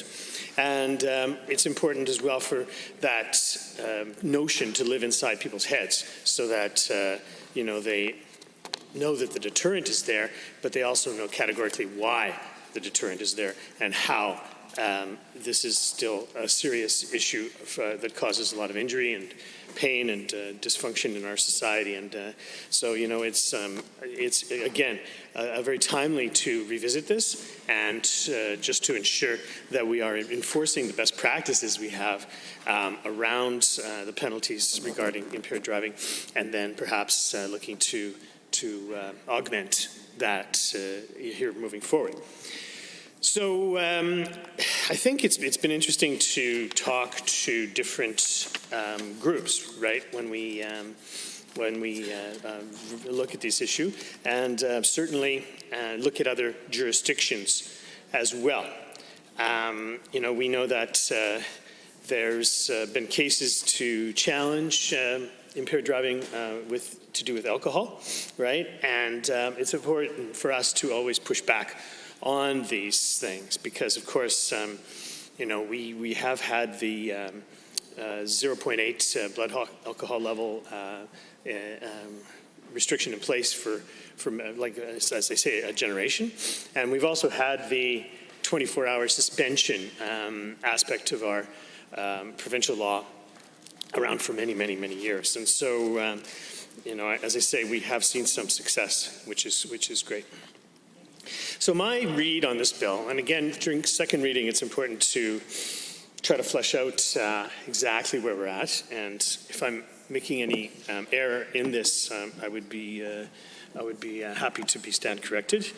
It seems as though this is a change to administrative penalties that is similar to British Columbia and what they have had in place for a number of years. So if we want to look for ways by which to see how this might unfold, we can perhaps look to our neighbors next door to see how it's been going there. My understanding of this, then, of Bill 21, is that it would decriminalize impaired driving somewhat, because drivers won't be charged for failing a test with 0.8 for the first time. Right? And then it dissolves as well the Alberta Transportation Safety Board and issues a review committee within the department to develop administrative penalties. And so you're supposed to have swift execution of this administrative penalty within 30 days, and we'll have a way by which you can pay the fine online. So the notion here that this will free up court time and make the roads safer. I can certainly see the latter being the case, almost in a self-evident kind of way. Moving first-time offense for impaired driving out of the criminal justice system, then we would expect that it would reduce the amount of court time that is being used. Making the roads safer. Again, I just, the jury is out on that, at least in my mind. I just want to learn more during the course of this debate.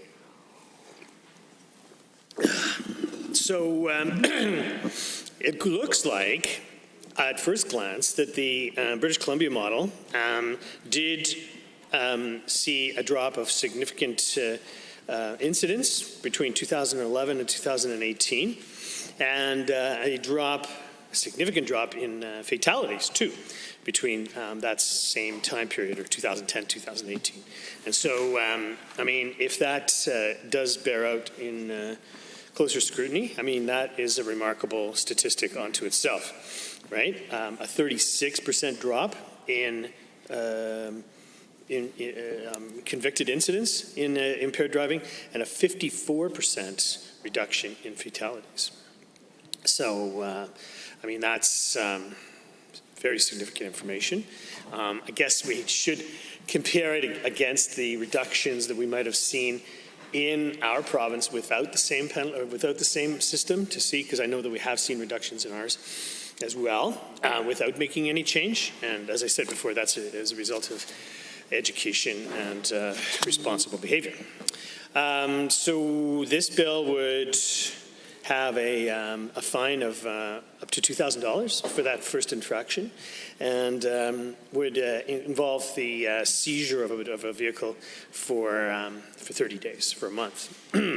It seems as though there's a provision for mandatory education programs for repeat offenders, and there is an extended provision for the mandatory ignition interlock system used on repeat offenders as well. And so, under the Criminal Code of Canada, it's a criminal offence to operate a motor vehicle, right, while impaired by alcohol or a drug or a combination of drugs and alcohol, right? And this includes the blood alcohol content to be at or exceeding 80 milligrams per 100 milliliters of blood, the 0.08 standard that we've seen around for, as I say, many, many years. So the federal bill C-46 made changes that reasonable suspicion that a driver could be affected by alcohol, and then this would allow police to do a breathalyzer test. And you had to, it used to be that you had to see other forms of evidence of people not having good balance or slurring their speech and so forth. But under C-46, it was good enough to say if someone is violating traffic laws, or they get stopped at a check stop, or and so forth. And that was the standard.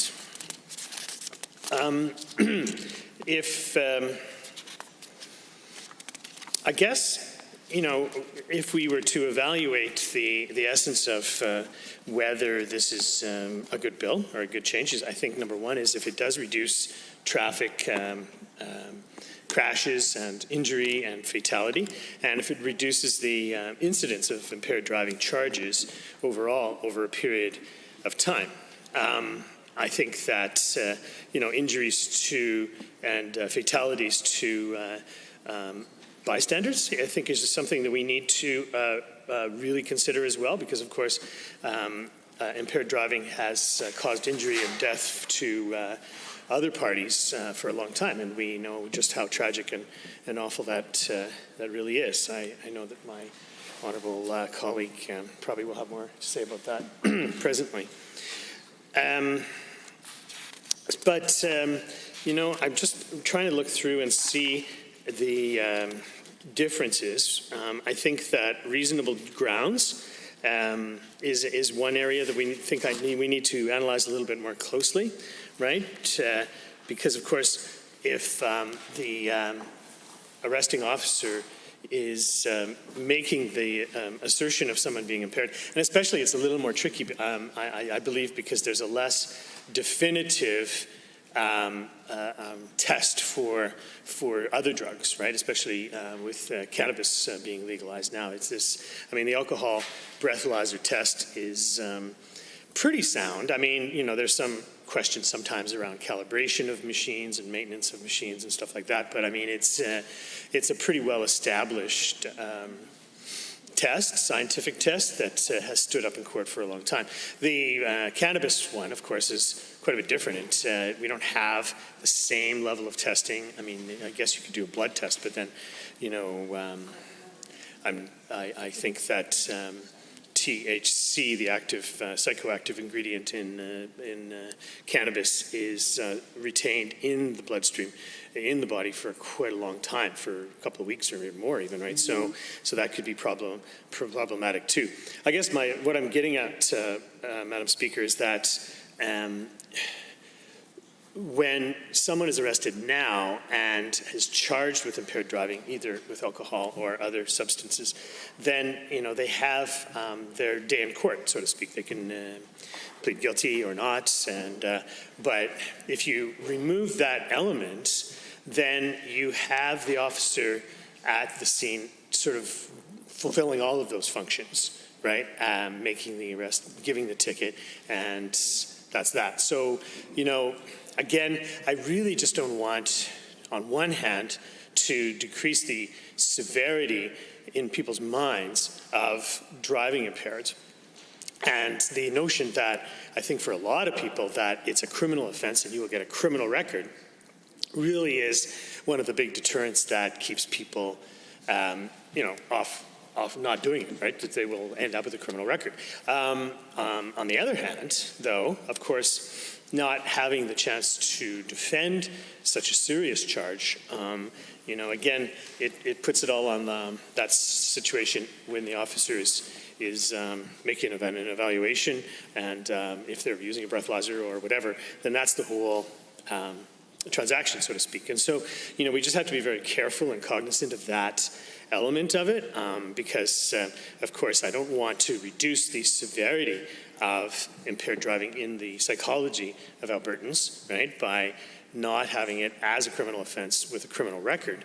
But then we also want to make sure, we are not having some sense or some perception of injustice that takes place when it does become a ticket, at least at the first offense. I think that, there's ways by which we can, help to mitigate both of those things. I think by helping to educate people and to help for people to understand still the relative severity of impaired driving, right? Not the least of which being the endangerment to the public that impaired driving does present. So I think that there's ways by which we can certainly mitigate those things, and that is something that I would like to point out. The whole issue around cannabis, because now it's changed, right? Cannabis has been legalized. I would like to ask the minister at his convenience to clarify what the position is around cannabis, because of course, if as I said before, there's not as distinct testing available for that, and I just want to make sure that we understand, that we're not sending a message that, giving people a free ride to drive impaired with drugs, but also conversely that, we're not just leaving an open sort of area where an arresting officer has to make an evaluation without sufficient evidence to, or without enough to work with, so to speak, to make a sound judgment. So I believe the only other issue that I wanted to point out. Standing Order 29-2A is available. The Honourable Member for Calgary, McCall. Thank you, Madam Chair, and thank you to the member for very thoughtful remarks on this pretty important and critical piece of legislation. I think we all have heard about impaired driving. It's quite possible that many of us do know people in our riding who are impacted by impaired driving. And certainly as their representatives, certainly as legislators, it's our responsibility to take all steps needed and necessary to reduce impaired driving and saving, and to make sure that we are saving lives. There is no question about it. But as my colleague indicated, that when we talk about impaired driving, there are a number of critical and important things that are at stake. And certainly on one hand, we are looking at putting in place programs and policies that will help us save lives. At the same time, we are dealing, on the other hand, with people's rights in certain cases, their charter protected rights. So we have to make sure that we are striking a balance that is the right balance, that is helping us reduce impaired driving, that is helping us save lives. And I was pretty much very much interested in what member mentioned about the legalization of cannabis and those other drugs that may or may not be readily tested on the roadside, or there are still processes being developed, how good to test people who are under the influence of those drugs. So that certainly also raises questions that sure we do have established tests for alcohol, but we may not have the tests that are equally efficient for cannabis and other drugs. So certainly we would be interested in knowing that how this new model will impact, will consider these considerations, and how this model will take into account those deficiencies in over-testing capacity, because we are still in the process of developing those tests, and we don't have sufficient data when it comes to cannabis impaired driving to know that how prevalent it is and how it impacts someone's ability, because prior to its legalization, there was illegal, I think, to smoke that, so we will not have that kind of solid data on cannabis driving. So we certainly need to know that in the absence of sophisticated testing, how will we make sure that this model is capturing that in a way that we are making our roads safe, we are saving lives in a way that respects people democratic charter rights as well, and gives them a fair process that is expected of our laws, that is expected by a citizen in a free and democratic country that respects people's individual rights.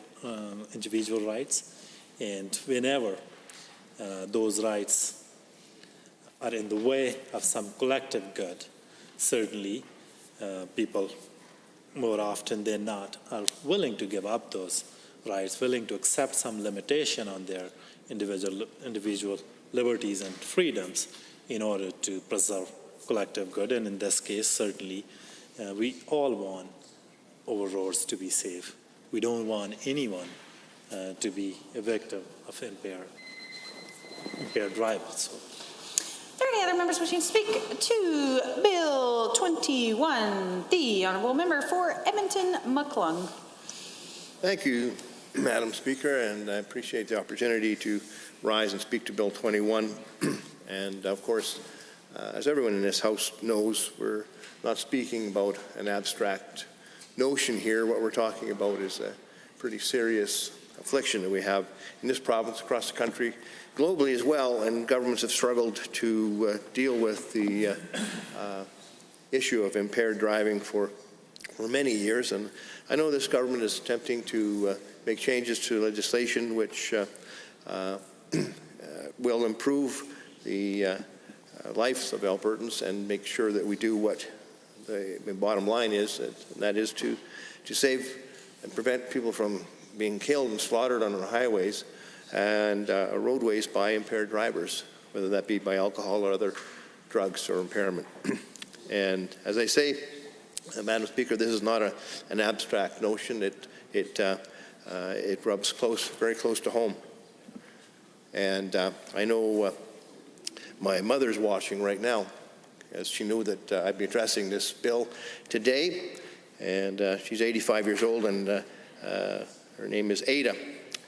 And she knows every day that she ages in retirement, that there's a place in her heart that aches for one of her sons, her third-born son, Kevin, who would have been 60 years old this year. And Kevin was killed in a car accident in 1977, and that was caused by a drunk driver. And he was attending Lakeland College in Vermilion, and he and three others in the car were going on Grey Cup weekend to a hockey game in Manville, and other opposing vehicle crossed the line and had a head-on collision, and 3 people were killed in the car my brother was in, 1 maimed for life. And this is something that no family wants to go through, but it happens so many times in our province and across the country, and it's a deadly serious concern. So, you know, I know that it's a heart-wrenching thing for everybody to go through, and there's so many families that have had to go through it. And you know, you think of what might have been, Madam Speaker. Kevin, who would have been 60 years old, was the graduating class president in 1977 in June of that year with Queen Elizabeth Composite High School. And very shortly after that, of course, he entered Lakeland College and wanted to be a park warden. And one never knows, or one will never know what might have actually been, but I can imagine how he would have risen through the ranks. He probably would have had children and grandchildren now, and might have been in an executive position with our provincial or national park system. And I'm sure he would have had plenty to say about what our current government is doing to emasculate our provincial park system by eliminating dozens of them and privatizing the rest. But that won't ever be. And there's not a week goes by that members of our family aren't reminded of him and what might have been, as he was the third of 6 in that family. And I wanted to bring it right home to the heart of the matter, Madam Speaker, as to what we're talking about when we talk to Bill 21. We're talking about families who are tragically torn apart. I'll never forget the night in November of 1977. Strangely, pretty much all the family was home. My grandparents were even out of British Columbia visiting, so they were there. It was about 9 o'clock at night on a very cold November winter night, and the phone rang. And everybody in the house knew, as soon as the phone rang, that something was horrifically wrong. Just knew. And of course, the call was from the hospital in Vermilion, and the doctor was telling us that my brother probably wasn't going to make it, and to be prepared, gather the family together. He was coming by ambulance to the University Hospital in Edmonton, and it just so happened my father was at a community event helping in the kitchen. The Wellington Park Community League actually hosted a play every year as a fundraiser, and my parents were volunteers at the community, and I volunteered to go and tell them. And so at the time I didn't have a car. I was 19 years old, and I had to walk the kilometer from the house to the community hall, all the while trying to figure out how the heck I was going to tell my dad that his third-born son was probably not going to make it. He'd been in a bad accident, and he was being transported by ambulance into Edmonton. So I walked into the hall, and as soon as I did, members of the community, of course, recognized right away that something was up. And there's a hush come over the crowd, and they directed me to my father, who was working in the kitchen. As soon as he saw me, he knew something was up, and I just told him in a quiet hallway exactly what was going on. And he was pretty stoic about it, but you could tell that he'd had a punch in the guts that he'd never fully recover from. So we made it as a family, gathered people together, all that were in town, and went over to the University Hospital and waited in what they called the quiet room, and got the news not too long after my brother arrived that he had died of his injuries. And we all, as a family, the 5 surviving kids, my parents, with one exception, one brother wasn't able to attend, but we were allowed the opportunity to visit his bandaged body and see him just shortly after he passed, while his body was still warm. And that's something you don't ever forget. So this is what we're talking about, Madam Speaker, is about the carnage on our highways. And it's not a momentary event in your life. It lasts forever. Your family feels it forever. The friends that they went to high school with remember it forever. And it's replicated thousands of times across this country every year. So when we're talking about changing the laws around impaired driving, it's certainly something that catches my attention, Madam Speaker, and members of my family. We, in fact, I think are of a number of minds, even within the family, as to what direction should be taken when we're talking about potentially decriminalizing the infraction, the impaired driving offense, and making instead an option for administrative penalties. I know there's been some evolution in the province already, away from instant charging at 0.08 to allowing a form of sanction at 0.05, and now we're looking at further changes. And one of the things that struck me right off the bat was that the initial reaction, Madam Speaker, to the bill from the journalism community in immediate tweets that came out right away was one of absolute confusion, suggesting that if you can figure it out, let us know, because there is a lot of detail, and there's a lot of if this, then that type of a scenario within the legislation, which is somewhat confusing, especially layered on top of what we already have in this province, which is a sort of a dual system of penalization already.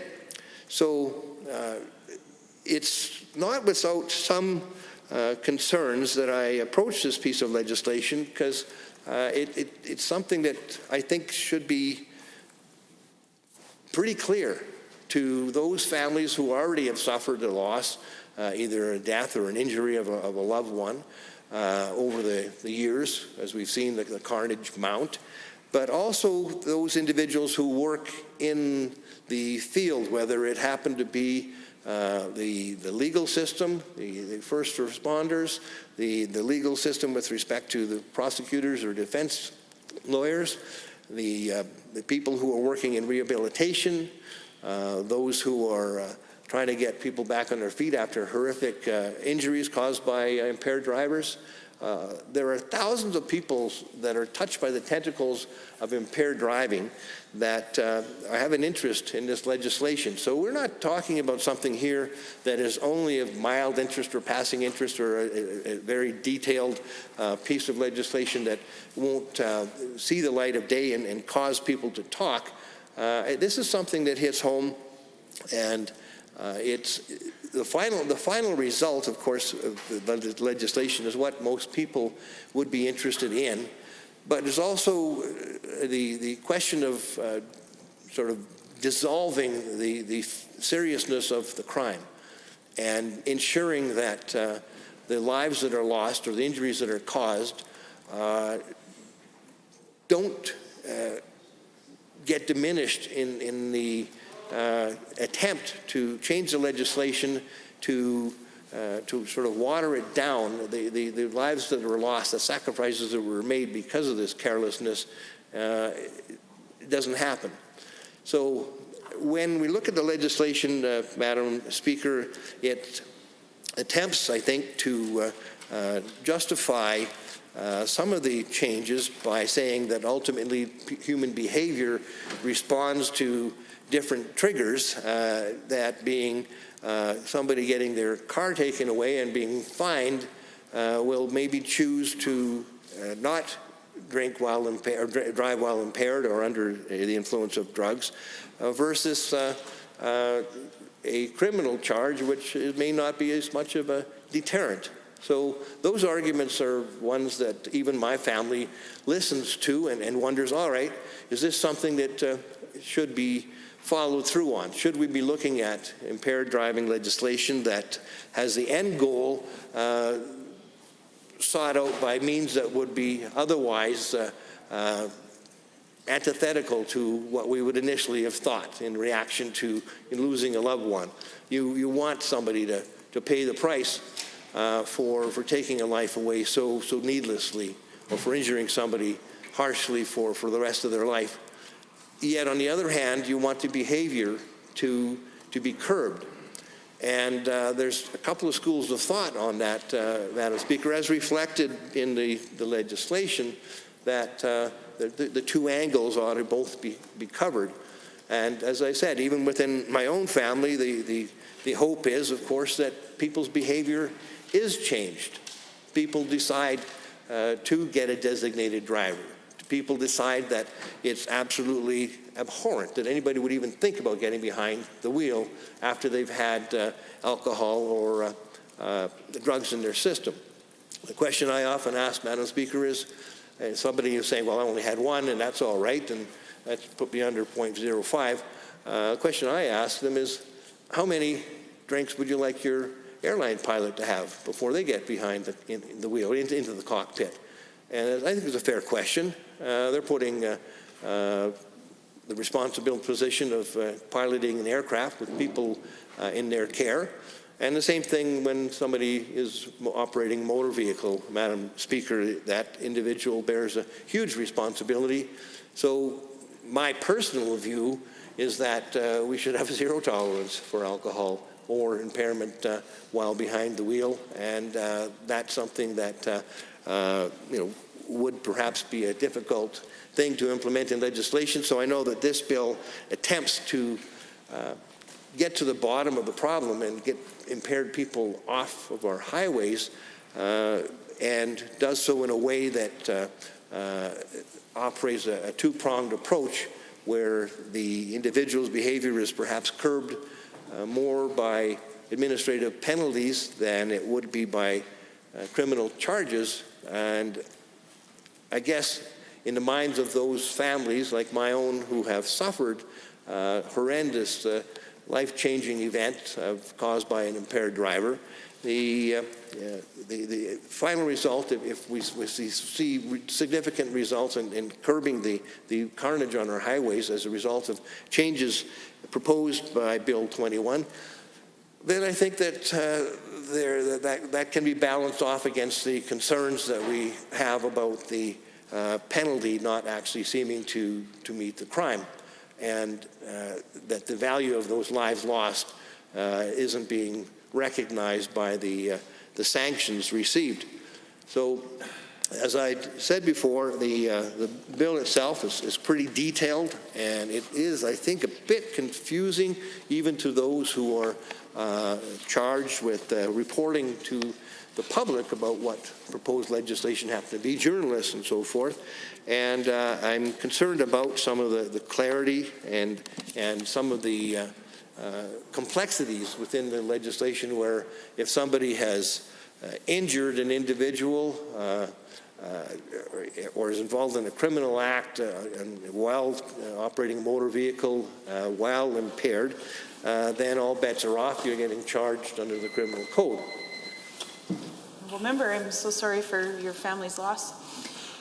Standing Order 29-2A is available. I see the Honourable Member for Calgary-McCall.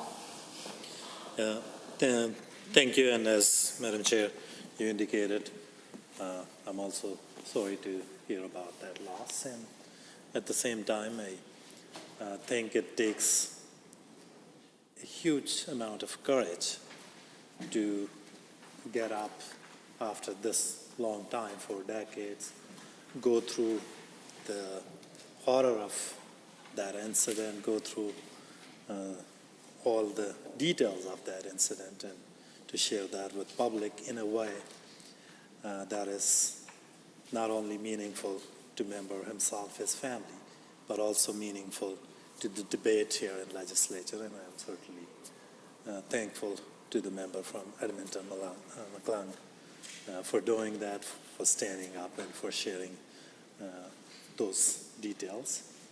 And at the same time, also, I would say I'm proud to be working with a member like from Edmonton, McClung, and many other members who do share their personal life stories, their personal life incident, in a way that helps us further the debate, further the public policy debate here in this legislature, in a way that is real, in a way that is meaningful, and in a way that makes real difference. So on that, I would ask member, he was finishing up his thoughts, so if he wants to continue, we will be grateful. The Honourable Member for Edmonton McClung. Thank you to the member for Edmonton McCall for those kind words. And I was going to mention another family member who is my brother-in-law, in fact, retired member of the Mounted Police after a 25-year career, who, of course, was witness to many, many collision scenes that involved impaired drivers. And I would say that conversations with him would lend themselves to probably criminal offenses being charged at every instance. But you know, if indeed even the police forces saw that the legislation that is proposed here actually can be proven to reduce by a significant amount the carnage on a road and changes behavior in such a way that people decide not to get behind the wheel while impaired, then I would think even members of the police force who are operating as my brother-in-law did for 25 years on our highways and all seasons and long weekends and holiday times and with all kinds of road conditions, and yet still people would drive impaired and come across these horrific accident scenes and be the one who would have to go ahead and make that call or knock on somebody's door in the middle of the night to let them know some horrific news. Even the policing family, I think, would probably be willing to grant some leeway in the desire to make sure that the punishment meets the crime, so to say, by looking at the long-term effect of legislation, particularly these proposed changes, and granting that if the legislation actually reduces the carnage, changes behavior in a significant way, that they may be willing to look at alternate sanctions beyond the criminal code sanctions of driving 0.08 or over. And I know that the discretion that is given to police officers here in the proposed legislation is something of a concern to those who are looking at the civil rights angle of the proposed legislation, and especially in the light of today's scrutiny that the police are going under. It's something that we should be looking at quite carefully and making sure that there is a balance that the policing authorities have in terms of their discretion about charging criminally or pursuing an administrative penalty at the scene. So I know that there's concerns expressed by Indigenous communities about perhaps they're being overrepresented in the part of the population that might be directed towards criminal charges versus administrative penalties?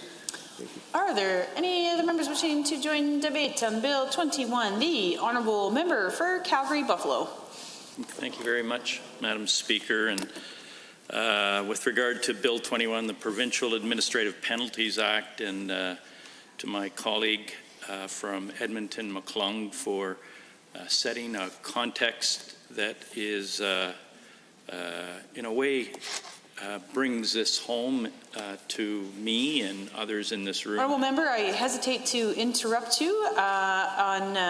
On second glance at our records, it appears you have already spoken to Bill 21 in second reading. Yeah. I apologize. So, are there any other members wishing to join debate in Bill 21 on second reading? The Honourable Member for Calgary-McCall. You are also on my list of members that have spoken to Bill 21 in second reading. Are there any other members wishing to speak to Bill 21 in second reading? The Honourable Member for Edmonton Meadows. Thank you, Madam Speaker. Thank you for the opportunity, and it's my pleasure to rise in the House to add some of the comments on this bill. So I would be a bit brief, that as it's a conflict with my another schedule I had. As looking at Bill 21, the Provincial Administrative Penalty Acts, first of all, I'm happy. I just wanted to thank you for the government members to bringing this bill into the House. This is very, I think, incredibly important matters, not only to some people, but mostly all families, not only in Alberta, across Canada, and the organizations really working to help stop, fatalities due to impaired drivings. And I have been, witness to some of the families. They have lost their family members due to impaired drivings. This is very critical. And I'm also, happy to see that we have been, adopting something that partially it has been already applied in the neighbor jurisdiction, where organizations like MAD, the people, they're working in the province for a long time to provide awareness and education among this issue, so this issue can be better tackled in this province. And I kind of understand and see that their approval and their support for this bill, Bill 21. And also, when we're seeing this,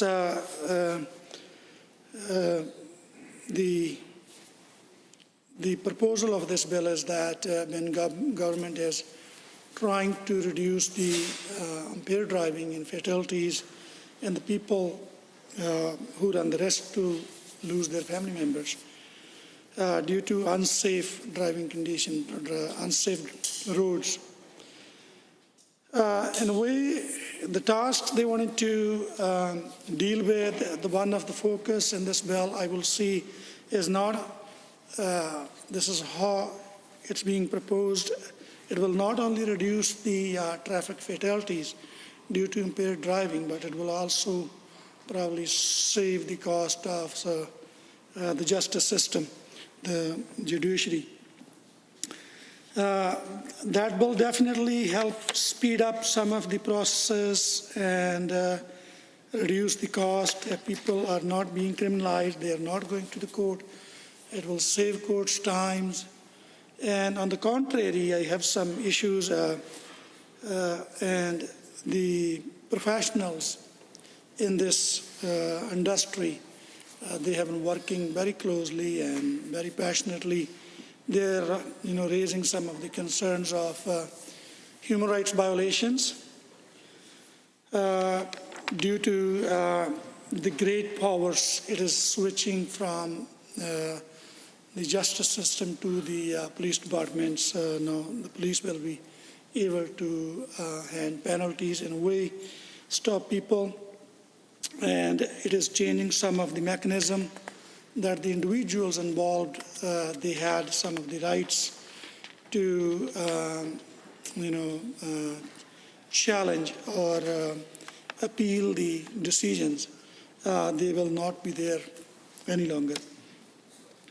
So I'm speaking to this point of view given that the need of this issue, the urgency of this issue in light of how it is highlighted after the death of George Floyd in Minneapolis.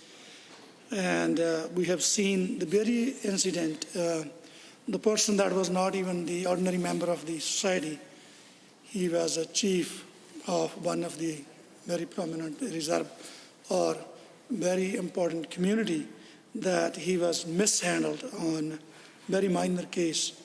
And the accountability on those things are very important. And that is my concern in this bill.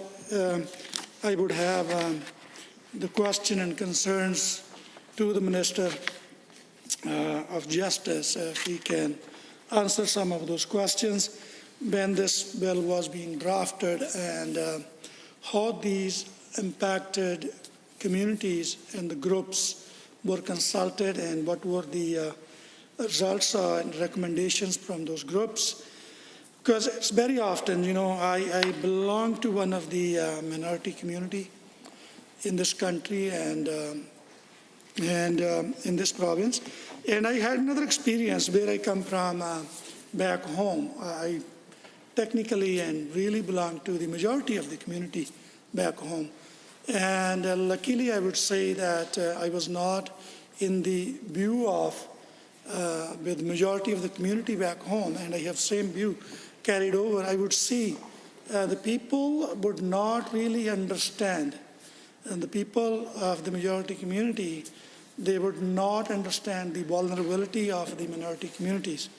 The issue and the challenge they are facing, the issue and challenge they're facing are so emotional, how they can influence the lives of the very individuals. They are facing the barriers within communities. And when I immigrated to Canada, all of a sudden, I became part of the minority community from the majority community. And that is the probably very reason I see the differences. I have the experience here when I will not say exactly if it was according to my community, but we are the people belong to those community. We just get judged more than anyone else, more than I will say the mainstream. And the most of the time, the very time, and I even remember that when the member of this House and the leader of the opposition, one time Dr. Raj Pennu, he was elaborating some of his,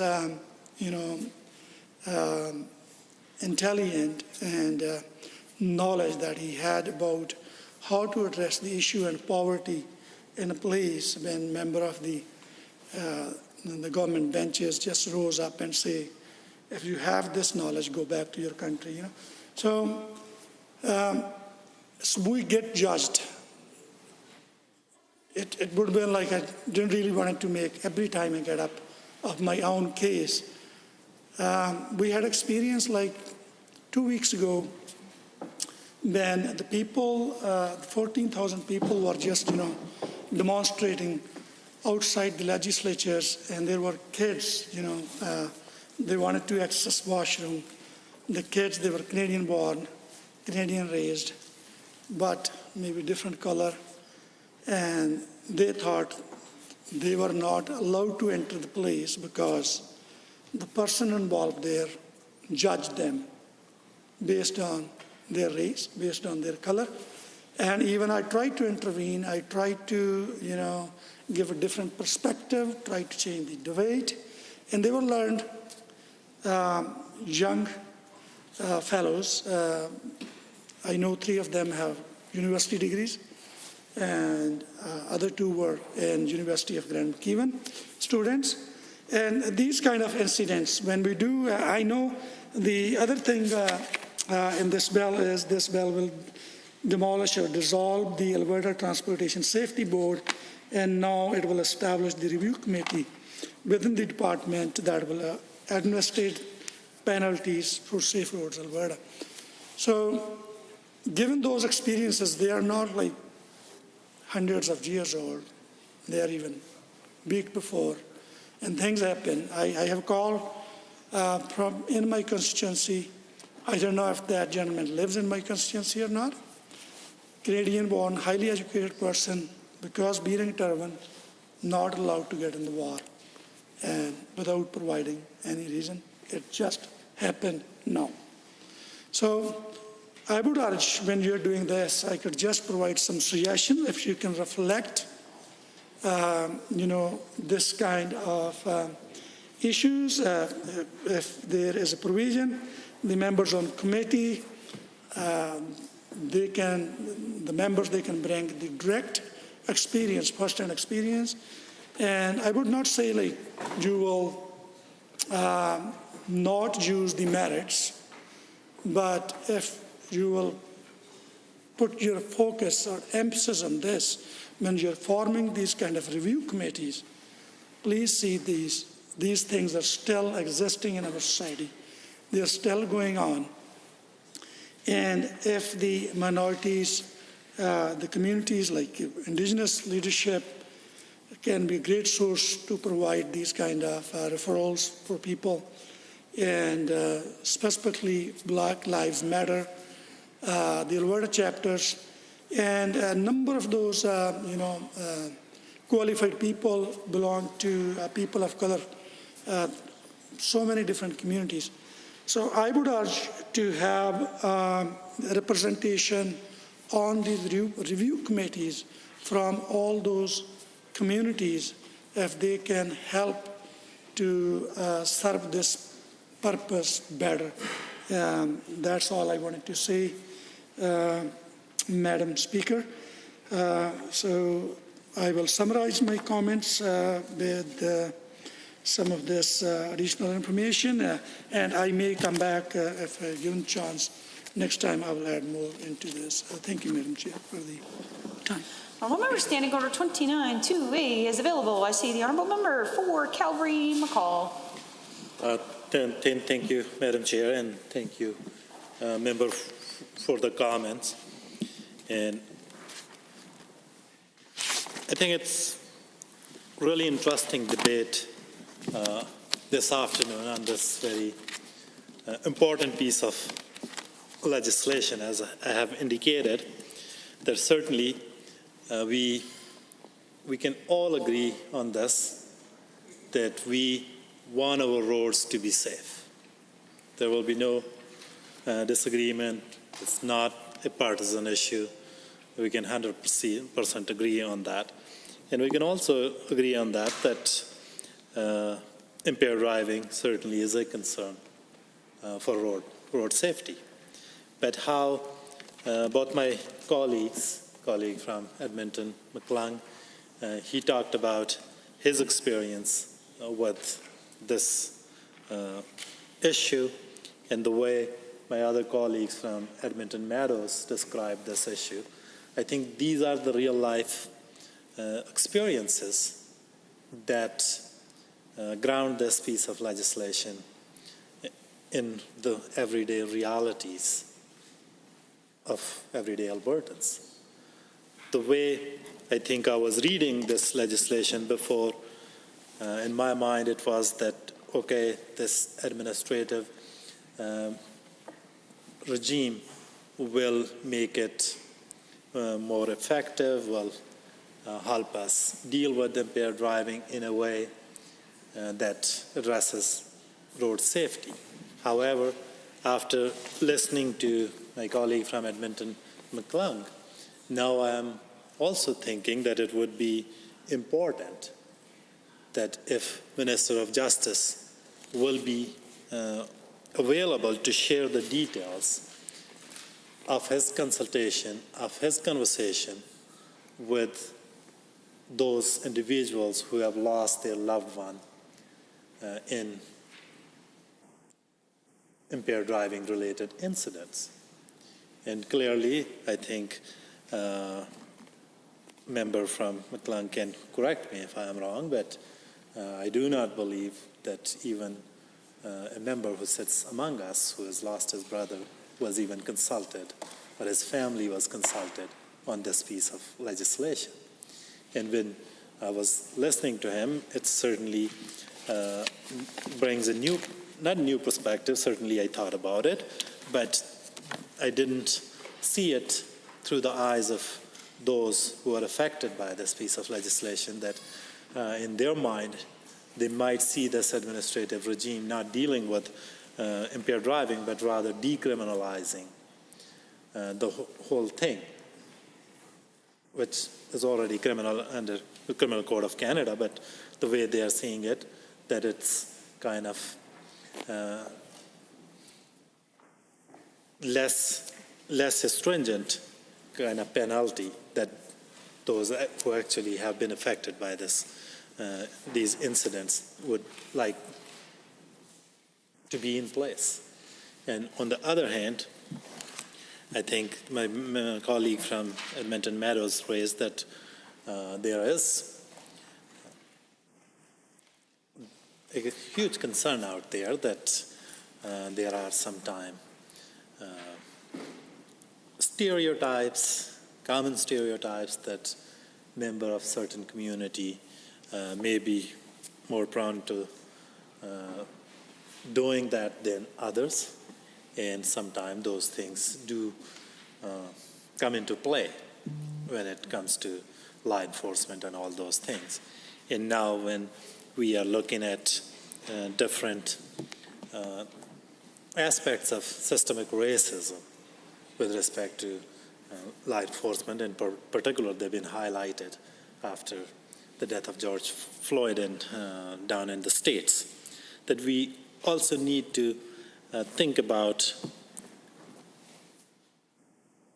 this piece of legislation or laws with respect to policing, that they change some powers that police has, that we need to think through the lens of systemic racism. We need to think it through by taking into account the perspective of ethnic communities, other communities, so that we... There, any other members wishing to speak to Bill 21? The Honourable Member for Edmonton Goldbar. Thank you, Madam Chair, and I want to thank all of my honourable colleagues for their thoughtful interjections into this debate, and I especially want to thank my friend from Edmonton, McClung, for sharing his family's personal story of tragedy with respect to drunk driving. I know that it's not easy to talk about these things publicly, and I appreciate the member's courage for speaking up about the very real human impact that drunk driving has had on his family, and so I thank the member for that. And I want to join all of my colleagues in saying that I agree with the overall goal of reducing drunk driving. This is a motherhood and apple pie statement. And like all members of the Assembly, I share the goal of reducing injuries and fatalities due to drunk driving in the province of Alberta. But I do have some questions, Madam Chair, Madam Speaker, rather, about this particular legislation with respect to whether or not this is the most effective way that the province of Alberta can be dealing with the issue of drunk driving. And I have questions that fall into three broad categories. The first questions are around the statistical data that the Minister of Justice has used as an argument in favor of implementing this piece of legislation. I have some questions around how this legislation protects Albertans' charter rights. And then finally, I have some questions around what other options the government has considered or is considering with respect to reducing drunk driving. Certainly, changing the penalty system that's in place is not the only option that's before the government with respect to reducing drunk driving, and so I'm just going to ask some questions about what other measures the government has considered or is considering. So with respect to my first question is really around the statistical data that the Minister of Justice has used to justify the implementation of this legislation.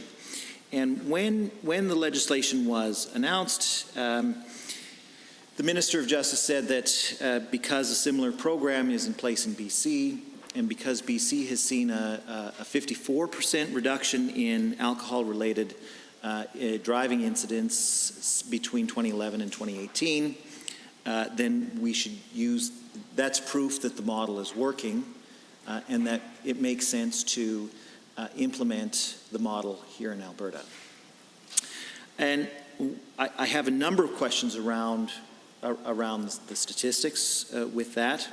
The first being that one of the problems with the BC statistics being lifted out of context is that BC has actively refused to turn over their data with respect to alcohol-related fatalities and injuries to any third parties for review. Madam Chair, in this country we have a third-party organization that looks at all of the traffic safety-related incidents collected by the provinces and submits them for review and then publishes a report based on that review. To my knowledge, it's been reported that BC has refused to turn over any of the data that's been collected since the time that this program has been in place for that kind of review. So if the Minister of Justice is telling us that it's such a successful program, I'm wondering if he's had the opportunity to get the data set from the province of British Columbia and submit that data set to a third-party review so that we can have confidence that what the province of BC is claiming to be true is actually true. One of the other issues that I have with the statistics that have been presented to justify the implementation of this piece of legislation, Madam Speaker, is that referring only to what has happened in British Columbia with respect to the number of alcohol-related incidents, that discussion has taken place without putting it into the context of what's going on with alcohol-related incidents across the country. Now, in Alberta, we have had a roadside suspension-like program in place since 2012, and you know, I will note for those members who maybe haven't been paying attention to Alberta politics since 2012 at that time, but I'm looking at my friend here from Edmonton Northwest. When that program was initially implemented into the province of Alberta, the members of the Wild Rose Party voted against it. And I'm getting confirmation from my friend from Edmonton Northwest, who was here at the time, that was true. So it's interesting, Madam Speaker, that we have members who are the inheritors of the Wild Rose legacy have now all of a sudden changed their opinion on whether or not this immediate roadside suspension program has value, and certainly a lot of the arguments that were true at the time that they argued against voting for it are still true now, and yet they have somehow changed their opinion without adequately explaining why. But back to the issue of the statistics, we've had in Alberta, as I said, an immediate roadside suspension program, similar but not the same as BC's program. And in that time, we've also seen a significant reduction in alcohol-related fatalities here in Alberta. Now, it hasn't been as large. I think the numbers that I've seen show that in the same time that BC is claiming a 54% reduction, Alberta has seen about a 45% reduction.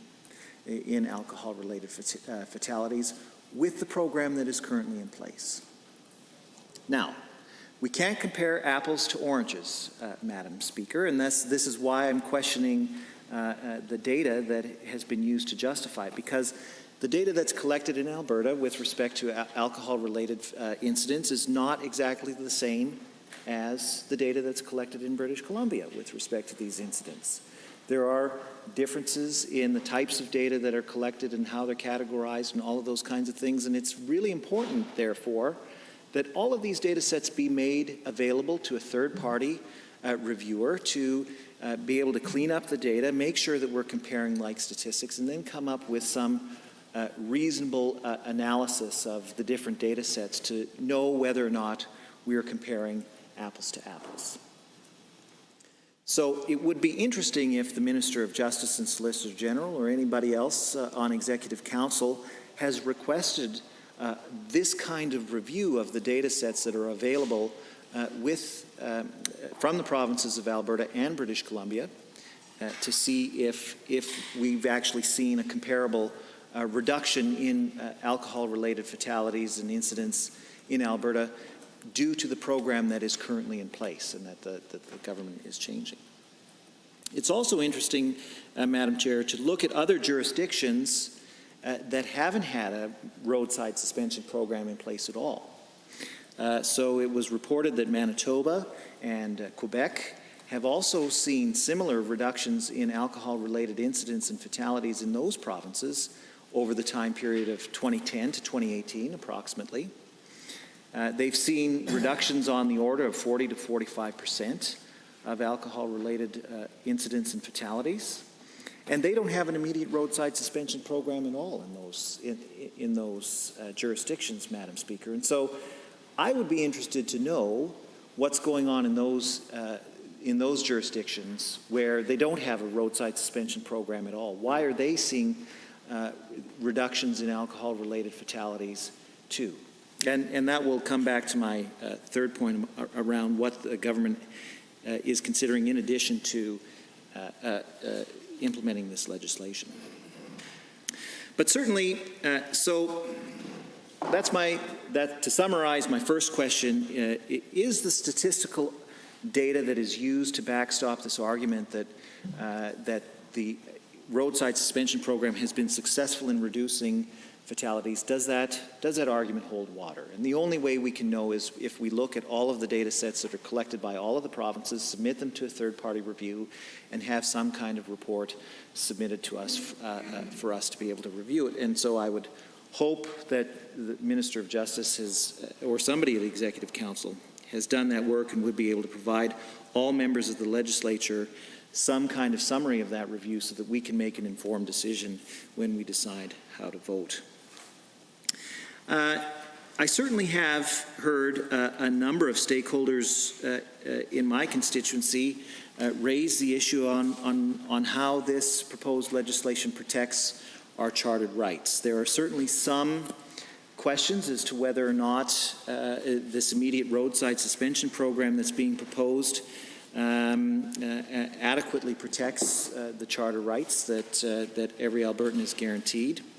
And a number of people have pointed to the fact that these decisions will be made by an administrative tribunal. The decisions as to guilt, if they are challenged, will be reviewed by an administrative panel and not a court of law, and that the timelines for requesting these kinds of reviews are incredibly short. So the Minister of Justice is proposing that if you are caught and you've been assigned a penalty under this proposed legislation, you have 7 days to file a review.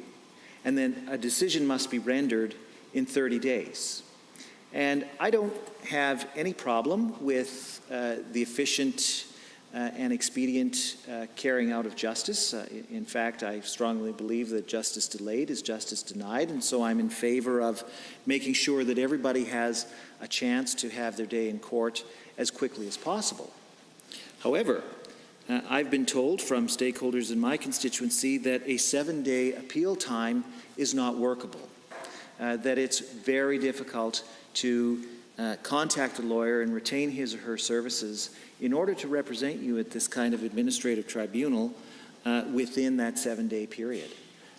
Most of the lawyers who are working in this field are incredibly busy people, and they just do not have the time in their schedules to respond so quickly to these issues. And I think it's a fundamental principle of justice that everybody who is charged with a crime or accused of committing some kind of offense and administered a penalty has the right to defend themselves in front of the appropriate court.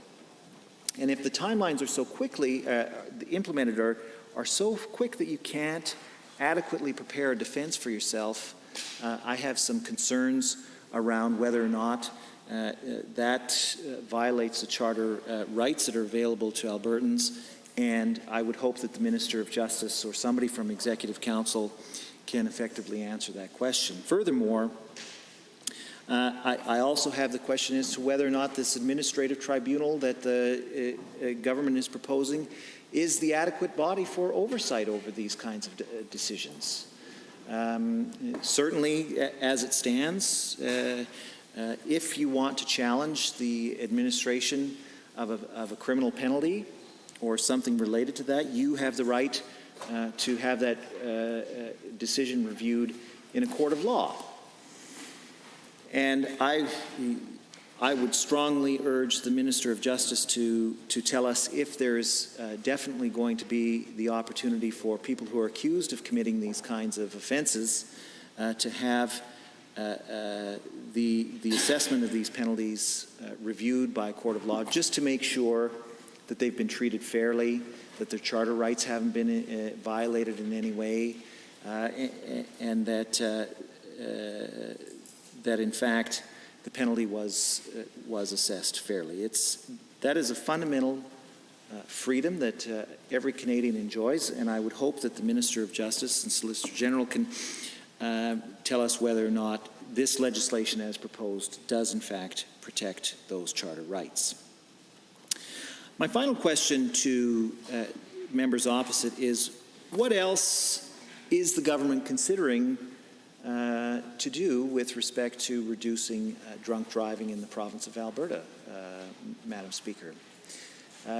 We've certainly seen, the proposal before us changes the powers that are available to police to assign these kinds of penalties, but it is very much focused on a catch and prosecute model. We are relying here on police to act as a deterrent to drunk driving, which is certainly a way to reduce drunk driving in the province of Alberta, but I'm wondering if it's the most effective way.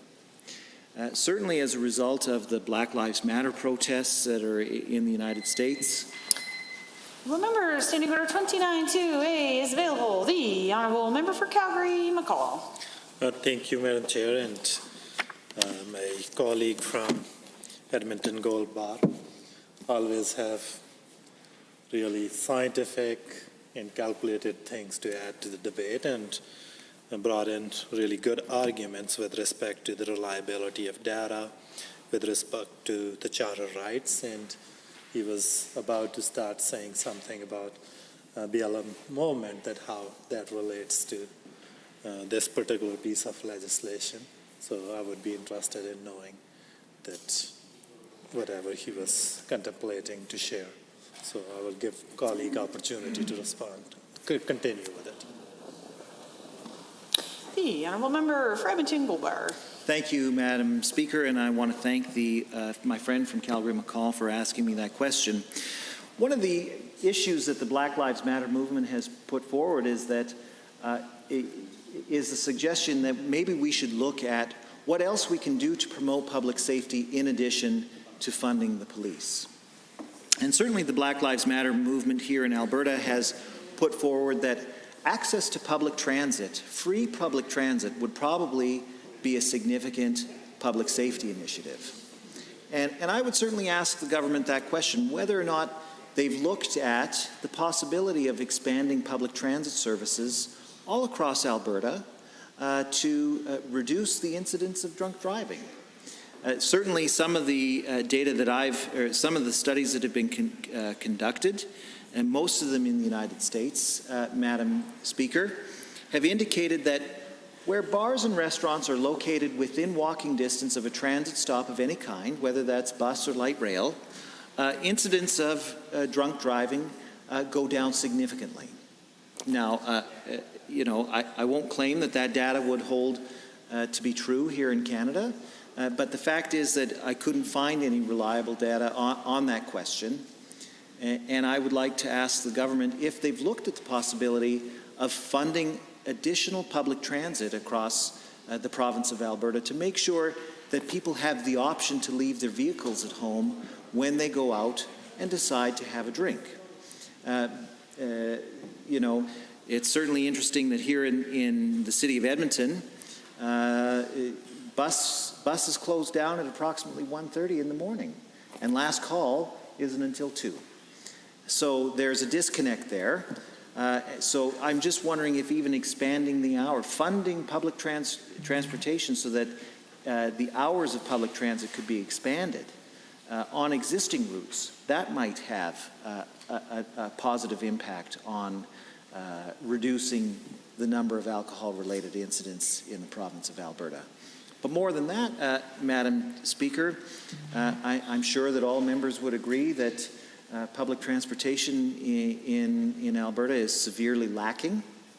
It is very difficult to make it around, certainly the city of Edmonton, on public transportation, even at the times when buses are running most frequently, much less 2 o'clock in the morning when bars are closed, Madam Speaker. And so I'm wondering if the government has looked at the possibility of funding municipalities so that they could improve access to public transit, so enhance the number of bus routes that are available, spend more money on light rail transit in our major centers, and I think one of the common responses that we get from rural members is that we don't have public transportation in rural Alberta, and my question is, why not?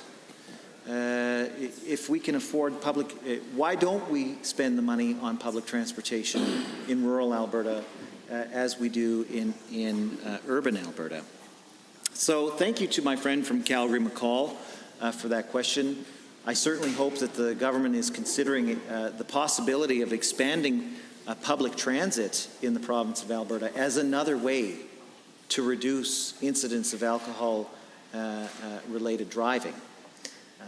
And I urge members to consider that when they're considering how we can get rid of the problem of drunk driving here in the province of Alberta. Thank you, Mr. Speaker. Honourable members, there's approximately 30 seconds left in 29-2A if anyone else has a brief question or a comment. Seeing none, is there anyone else wishing to join in the debate? The Honourable Member for St. Albert. Thank you, Mr. Speaker. It's my pleasure to rise and speak to Bill 21, Provincial Administrative Penalties Act, in second reading, I believe it is. And so I apologize ahead of time. I likely will repeat a number of the points that my colleagues have brought up, but I think they're worth repeating, certainly. And I think, again, I think I've spoken to this already, but again, just to reiterate that we do, of course, support reducing impaired driving and doing everything that we can to save lives without question. That's actually simple. I think all of us in this House would agree. However, this bill will affect how many decisions by the police and the justice system is reviewed. I think that we've gone over that a number of times. And I think that, recently, I'm sorry I'm late joining the debate today, but I think recently we've all come to know, we've come to know that we can do a better job in policing, and I think that's true in any field. I certainly have a lot of respect for law enforcement in Alberta and in Canada for the important work that they do, but there's always room for improvement.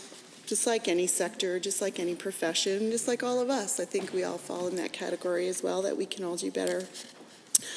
I do believe that one of the things that has been said a number of times by my colleagues is that, it's not a bad idea to stop and think about it and to do everything that you can to consult. No government is perfect. No consultation is ever perfect. I think everybody's learned that. Everybody has learned or come to know the importance of consultation and truly how vital it is to get it right. That doesn't mean that you're always going to please everybody, that everybody's going to agree with you, but there is a very big difference between doing a thorough consultation and just looking for people to agree with you. And so I do think it's important to take the time to get that right, particularly for an issue like this. Some of the questions my colleagues have raised that I would again like to reiterate, and I don't believe that we've had any clarity or more clarity on these questions. And so it is my hope that the government members or ministers responsible for this piece of legislation will be able to provide more clarity. And so obviously we all saw a number of changes with respect to cannabis in Canada and of course in Alberta.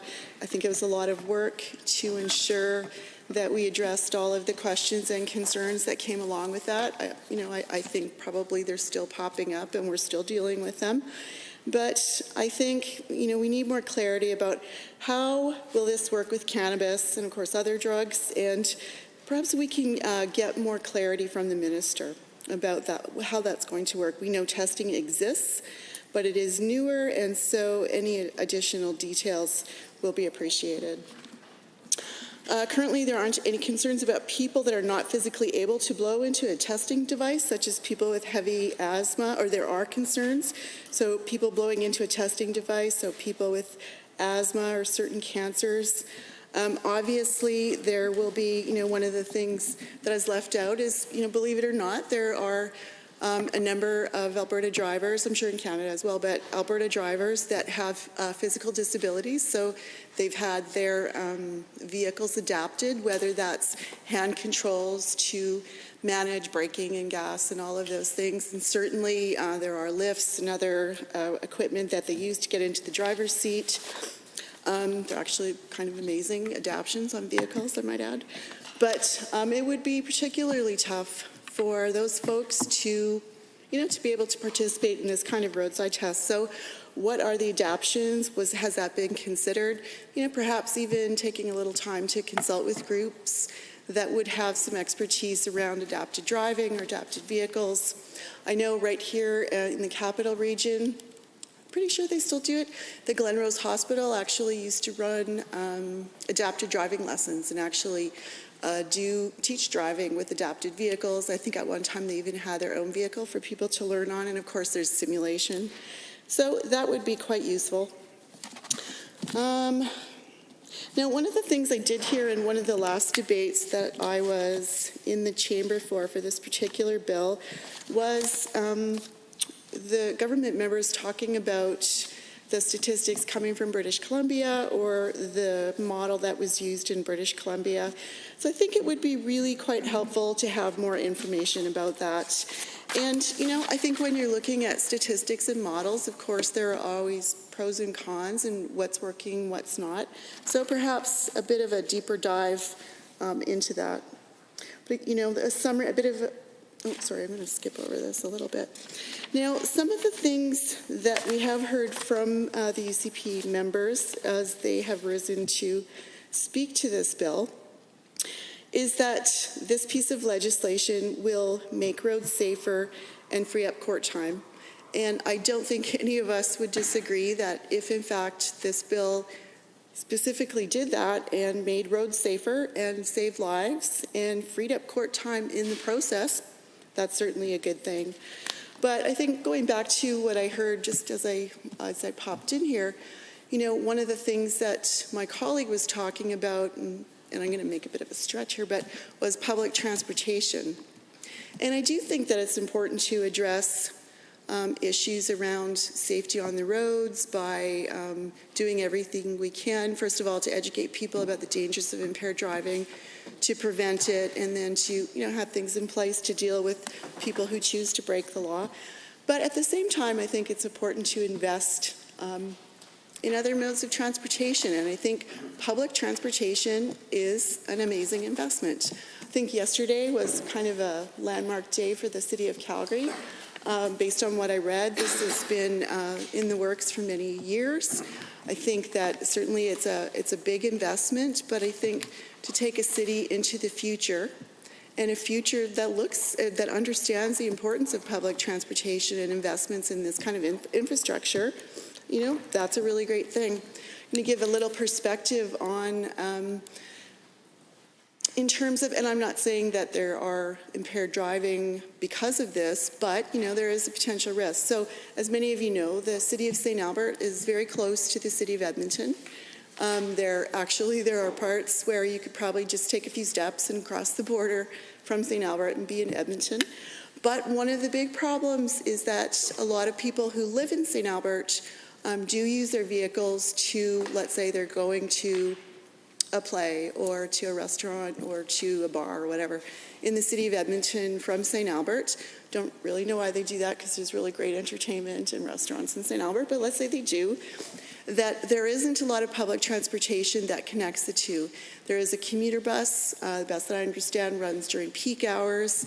But if you have any kind of disability or if you are a senior that doesn't drive anymore, you are reliant on public transportation. And especially if you need accessible transportation, it's extremely limited. It's limited to peak hours, and it's actually limited to only a few destinations in Edmonton from St. Albert.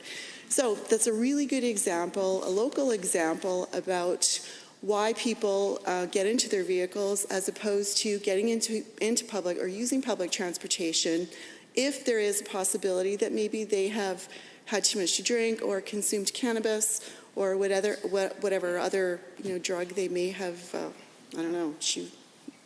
elected to consume or whatever.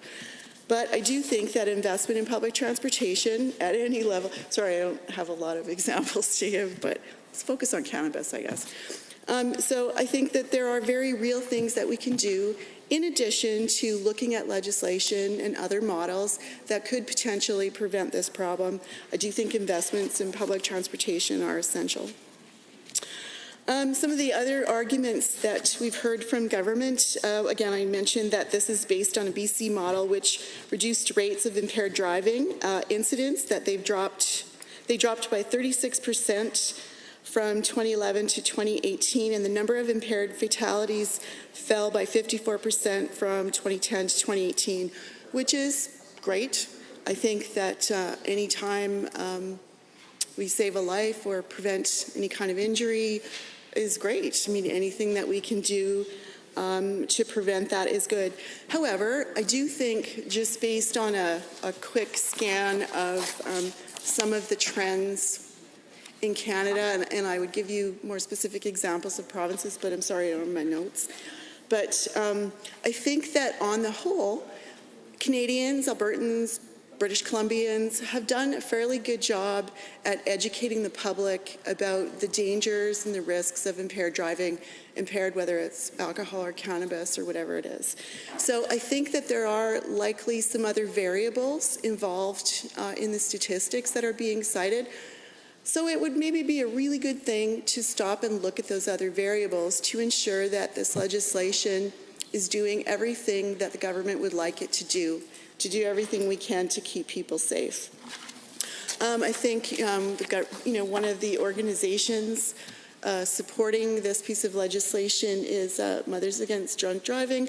I'm sure that there are others, just even as a mom myself, just knowing that anything that we can do to prevent my own kids, everybody's kids, everybody to be safe on the road is a good thing.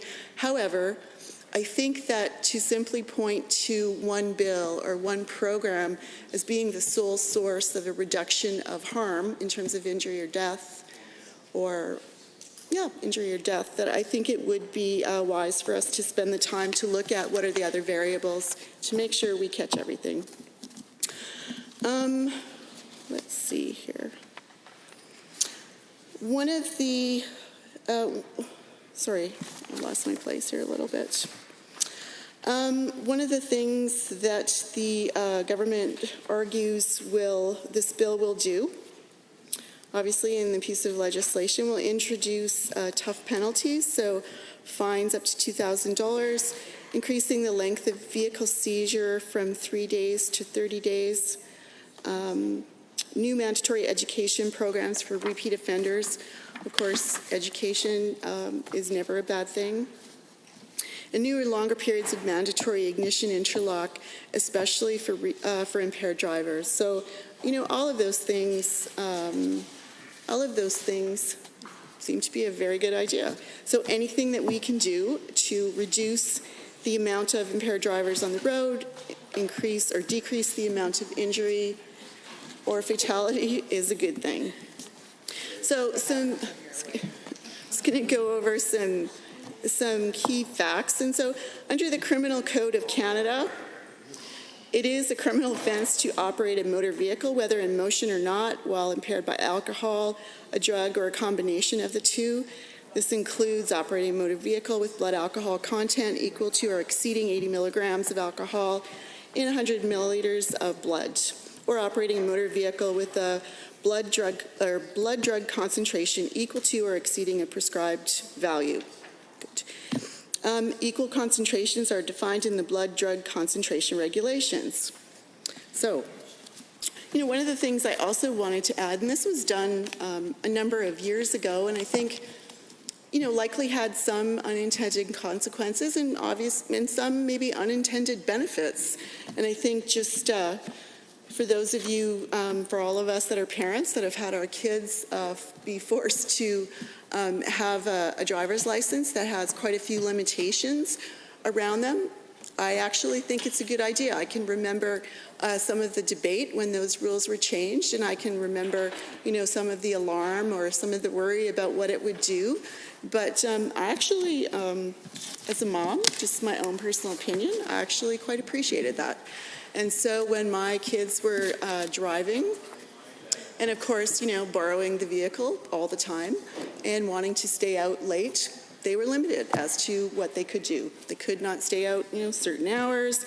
They certainly learned at the beginning of their driving careers that there was zero tolerance for any kind of impaired driving, not even a sip. And so I think that that has been a really good way for them to start their driving career. So that's just an example. So going back to some of the key facts and figures, the federal bill C-46 made changes to what reasonable suspicion that a driver affected by alcohol is, which allows the police to conduct a breathalyzer test. So it used to be more that the driver had to show signs of drinking alcohol, such as, you know, slurred speech, those kinds of things. But under C-46, it was sufficient if they're violating traffic laws or are stopped at a check stop. Alberta had a different model of administrative penalties. So going back a little bit to the BC model that is touted quite a bit in this place. So just a little bit of information, background information for people riveted to this debate.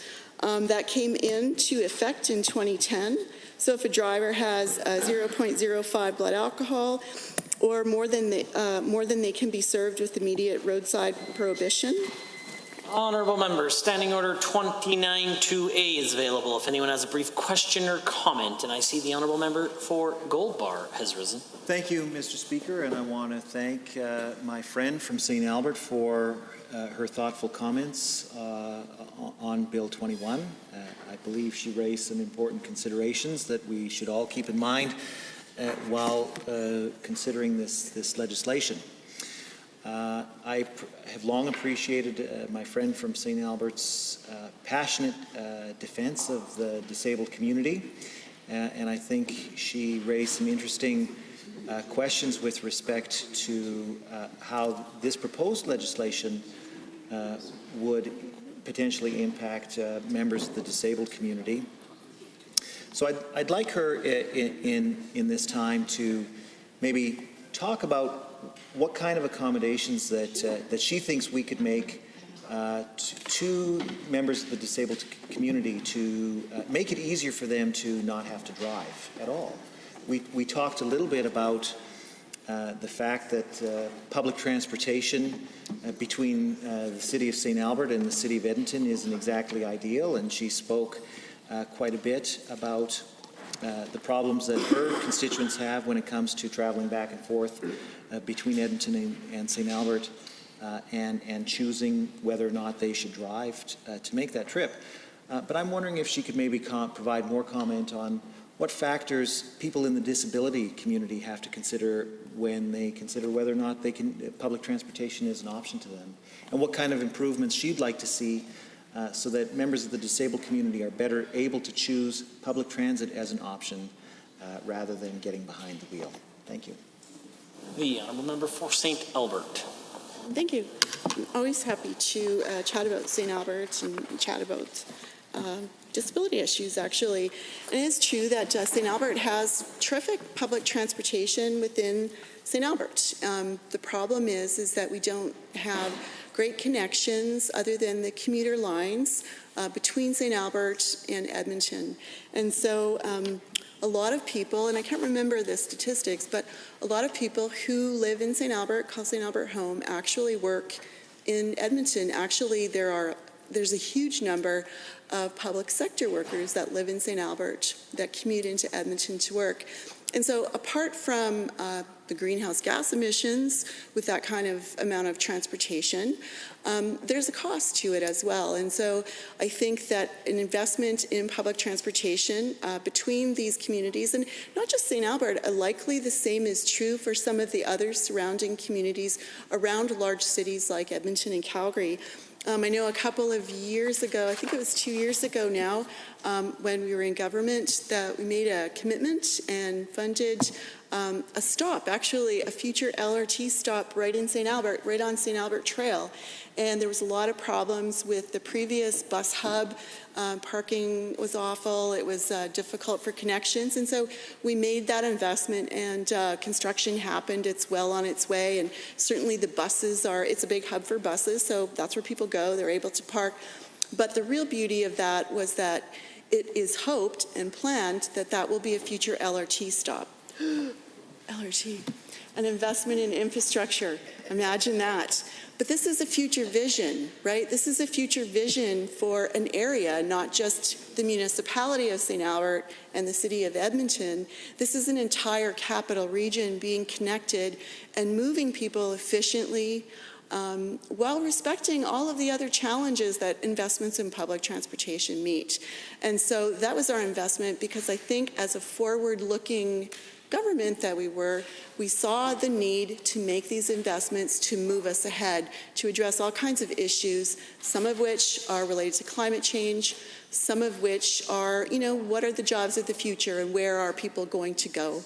And so that was an investment we made, but we also made it because we understand that there is a big chunk of our community and all of our communities that require public transportation for various reasons, whether they can't afford a vehicle, they don't have access to a vehicle, they choose not to drive for whatever reason. Perhaps it's a disability. There are a lot of folks with disabilities that are just simply unable to drive. Perhaps they have not been seizure-free long enough. There are some, very strict rules, and rightly so, that people with seizure disorders have to prove that they are seizure-free for an amount of time before they can resume driving. Now, maybe for whatever reason, their medication or disability, they just choose not to do that. So with that, Mr. Speaker, I'd like to adjourn debate. Unfortunately, on Standing Order 2928, you're unable to adjourn debate, even if you had got it in before the buzzer, so not to worry. The Honourable, that's exactly right. Let's break out the Hansard replay and find out exactly what happened there. A good point from the Honourable Member from Edmonton Northwest. But it appears that the Honourable Member for Edmonton Decore, perhaps he wants to adjourn debate or continue the debate. Well, thank you, Mr. Speaker. Appreciate the opportunity just to add a couple of really quick comments here. With my background in labor, I'm always, of course, looking at the language of a bill, what's being said. And certainly Bill 21 is a very, very complex piece of legislation. And given that, we're talking about impaired driving, and it's funny, at the risk of dating myself here a little bit, I remember when we used to use terms as drunk driving, which evolved into impaired driving, and now we start throwing in cannabis use into that. So it's a little bit interesting how that's involved. But anyway, so because of the subject matter, I looked at this as best I could because I'm not exactly very well versed in this area. How can we make sure that all of our I's are dotted, all of our T's are crossed, so that we have a piece of legislation that not only works in terms of fairness, so we're not potentially setting ourselves up, allowing loopholes, but also make sure that it's interpreted easily, simply, and there's never any confusion about that. And so I have listened very, very intently during this debate, and I think as we move forward in other sections of debate, we'll get a chance to have a very fulsome conversation about that. Hopefully members of the government will be able to provide some guidance to some of my questions that I'll be bringing forward later. And help me to fully understand, to make sure that we've got a really good, solid piece of legislation. But with that, Mr. Speaker, I would move to adjourn debate. Well, the honourable member for Edmonton Decore has moved that we adjourn debate. All those in favour of the motion, please say aye. Any opposed, please say no. In my opinion, the ayes have it. That motion is carried and so ordered. Under government bills for third reading, Bill 4, adjourn debate, Honourable Mr. Taves. Honourable members, are there those wishing to join in the debate on Bill 4 this evening? I see the Honourable, the Leader of Her Majesty's Official Opposition. Well, thank you very much, Mr. Speaker. It's a pleasure to rise to speak to Bill 4 in third reading and to outline in quasi-summary form why it is our caucus will not be able to support this bill. Now, just for the purposes of review, it's a fairly thin bill. There's not a great deal of substance to it. It's titled the Fiscal Planning and Transparency Fixed Budget Period Amendment Act. And implicit in that, I guess, is the notion that what it does is it allows for greater planning and greater transparency. So typically, when we support bills, one of the things we like to do is make sure that the substance of the bill matches the title of the bill. And in this case, we would argue that it does not. That in fact this bill does nothing to promote greater planning, nor does it do anything to promote greater transparency. So I suppose one could argue that if they retitled it the Fiscal Failure to Plan and Provide Less Transparency Bill, in principle we could vote for it because at least the title would match the substance. But given that we wouldn't actually support that substance either, we would also be compelled to vote against it.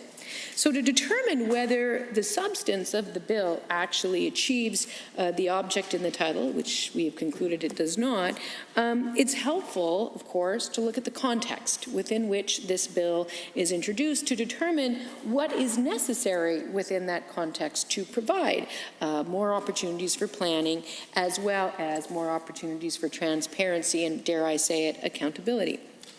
And so it's really important to understand the context. And so let me begin by talking a little bit about that context and the history that informs that context into which this bill is being introduced. So Chapter 1 of the context, let's just call it 2019.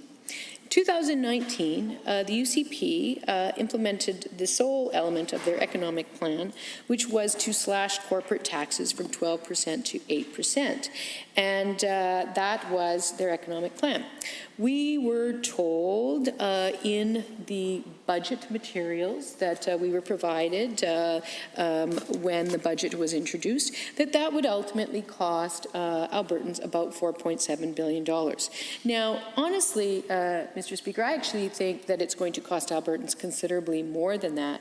And I say that on the basis of some of the limited information we've received from corporations that have reported to their shareholders the amount of money that they have gained as a result of that action taken by the UCP. But in any event, we know it's at the very least a $4.7 billion loss to the Treasury.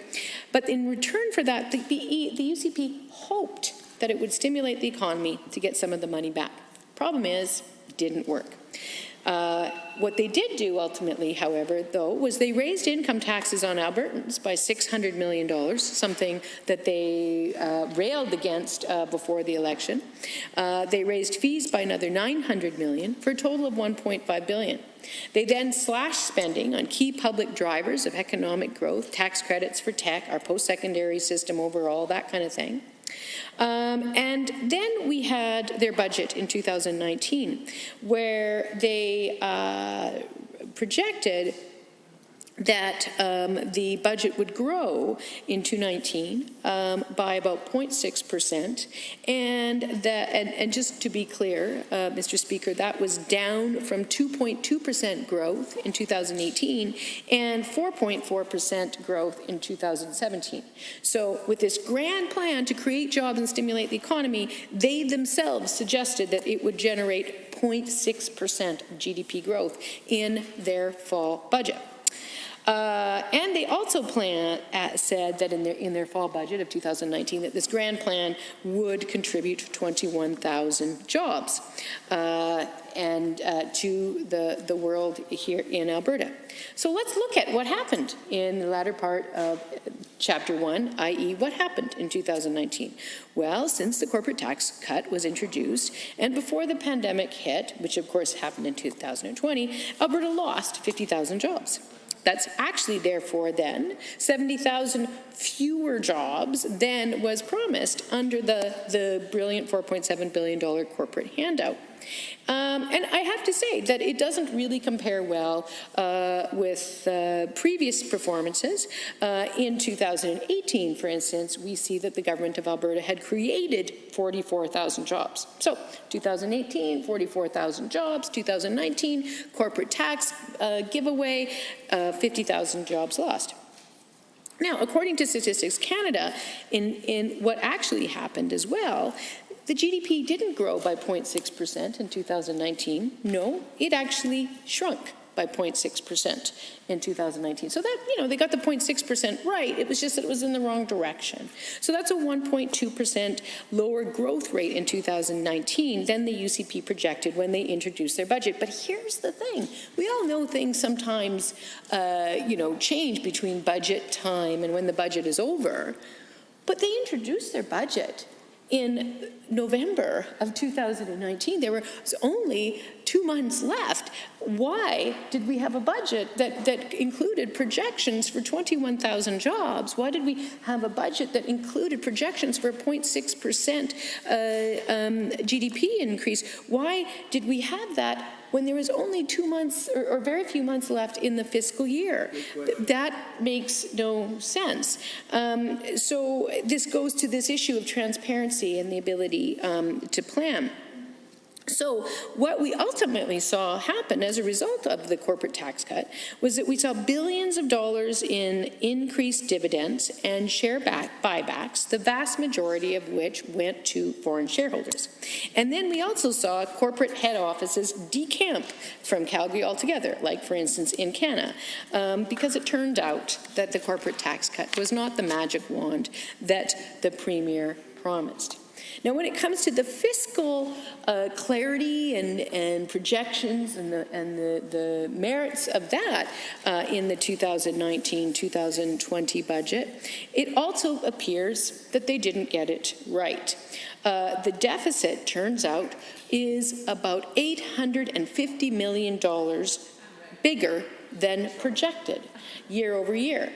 It also, this budget, creates an additional $9 billion in taxpayer-supported debt. And to be clear, that is a significantly higher deficit than the deficit that ultimately was proven to be real in the budget last introduced by our government. So that, in fact, 2019-20 was the first budget where this government actually introduced a deficit that was bigger than the deficit we delivered, and ultimately what they introduced to Albertans was a deficit that was almost $1 billion bigger than what they put in their own budget a mere 3 months before the end of the fiscal year. So it allows one to ask the question, how transparent, how accountable, how good was the planning with respect to that budget? I would say not very good. They were out by 70,000 jobs. They were out by 1.2% GDP growth. They were out by almost $1 billion in their fiscal responsibility. It just wasn't helpful. So the summary then for the 2019 track record was, as I said, deficit up by nearly $1 billion, debt up by over $9 billion, 50,000 jobs lost, and they took a growing economy, implemented their plan, and delivered Albertans a recession. And so it's just important to go over that because, of course, again, we have narratives that develop. And I think, narratives are a political tool. We all use them. But I like my narratives to be able to connect to proof points and to facts. And we've seen the evolution of the narrative from the folks over there, wherein the finance minister is now trying to suggest that before the COVID-19 pandemic, we were cooking with gas and everything was on the way up and things were getting so much better. And in fact, the fact is that that wasn't true. And their economic stimulation plan was not working. Albertans need to know that so that they can hold their government accountable with respect to the plans and decisions they make around our budget for the remaining 3 years of their term. And that's why transparency and accountability and planning, as identified in this bill, is so fundamentally important. But again, as I said, context is also important. And the context for 2019 was not stellar when it comes to those issues. So let's go to Chapter 2, 2020. In February, Budget 2020 was introduced, and it doubled down on this failed economic strategy. Even with wildly optimistic assumptions, Budget 2020 still showed that Alberta was headed in the wrong direction. They revised down in Budget 2020 in February their projected job numbers by 15,000. They revised down their projected GDP growth by 0.2% for 2020. And they still clung to the belief that Alberta grew in 2019, even though we knew that it was shrinking, and it shrunk. That was all that was in the budget that was first introduced in February 2020. The deficit, again, was $100 million. The projected deficit for 2021 that was introduced just last February also assumed a higher deficit than the one our government last delivered in 2018 and 19. And, of course, another $9 billion was going to be added in taxpayer-supported debt. So that's what was in the budget that was introduced in February of 2020. Now, we need to identify there for a moment in the issues of transparency and accountability and timing and all those things, that budget itself, pre-pandemic, pre-oil price collapse, pre any of those things, was a fairy tale. It projected economic growth at 2.5%, nowhere near the private sector estimates. It was completely off.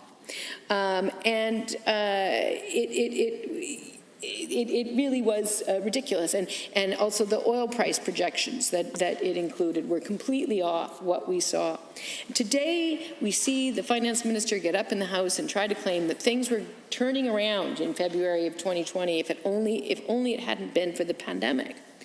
But you may recall that he said himself in a speech in and around, or soon after that time, as he introduced that budget, quote, "It felt like Rome was burning."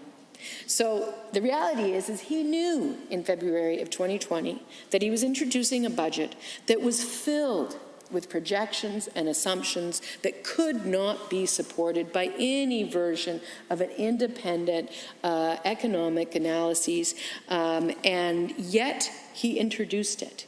And now, 3 months later, he's trying to rewrite the history about the circumstances around which he introduced it. Let us be clear. in February of 2020, before COVID, that budget was based on out-of-date numbers that nobody believed.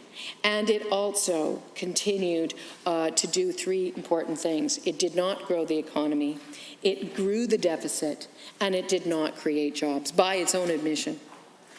And then, of course, by mid-March 2020, in the context of the pandemic, we then had the specter of the Premier marching in here, ripping up the rules of this House, the standing orders, jamming through a budget in a way that is unprecedented in parliamentary history in March of 2020. And at that point, when that budget was passed, Alberta was on its way, or was about halfway through, losing more than 300,000 jobs. The Royal Bank now suggests that our economy will contract by 11.2%. Yet we passed a budget that projected 2.5% growth. I mean, come on, people. We have, the Premier has since acknowledged that the deficit may rise by another $14 billion on top of the 6.9 or whatever it was that they put in that. So over $20 billion, yet we passed a budget that suggested the deficit would be less than $7 billion. In the midst of all that, though, they still carried forward with all their personal income tax increases, their increases on user fees, and then ensured that those corporations that continued to be profitable got to continue to pocket money from Albertans. Now, like most other governments, what the Premier could have done was waited to present Albertans with a real economic and fiscal plan that reflected reality, that reflected the numbers. We just saw Saskatchewan release its budget 2020 on June 15th, and we see the impact of COVID-19.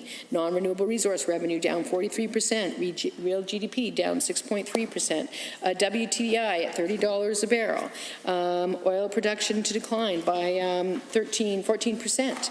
But how does that compare to the budget we passed in February? Well, we're still planning this year. Oil is going to be at $58 a barrel. Yep. And we are planning 4.5% economic growth, oil production. We're planning 4.5% growth in oil production in 2020.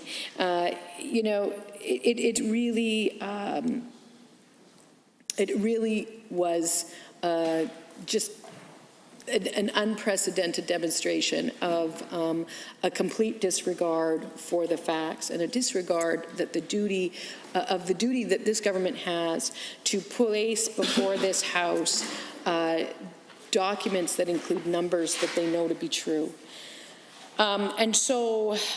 Instead, they put forward numbers that they absolutely, the evidence was everywhere, that they knew were complete fairy tales that simply were not correct.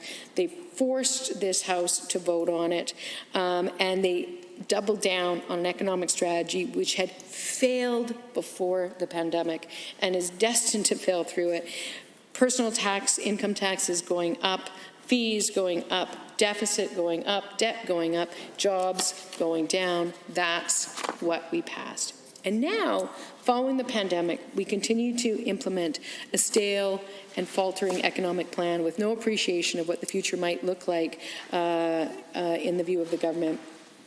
You know, we're looking at projections that global oil demand will go down about almost 10% from pre-pandemic levels. No recovery until November of 2021, well outside the term of the budget that we passed in February of 20. We've seen significant reductions in long-term expected prices over the next 30 years in the price of oil. And so, where does that leave us with all of this? Well, we have, the much vaunted Janice McKinnon report, which is full of multiple errors and mistakes and problems and failed assumptions and bad ideas.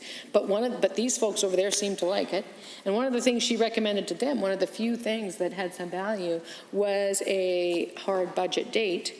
But this legislation doesn't do that. It creates a budget window.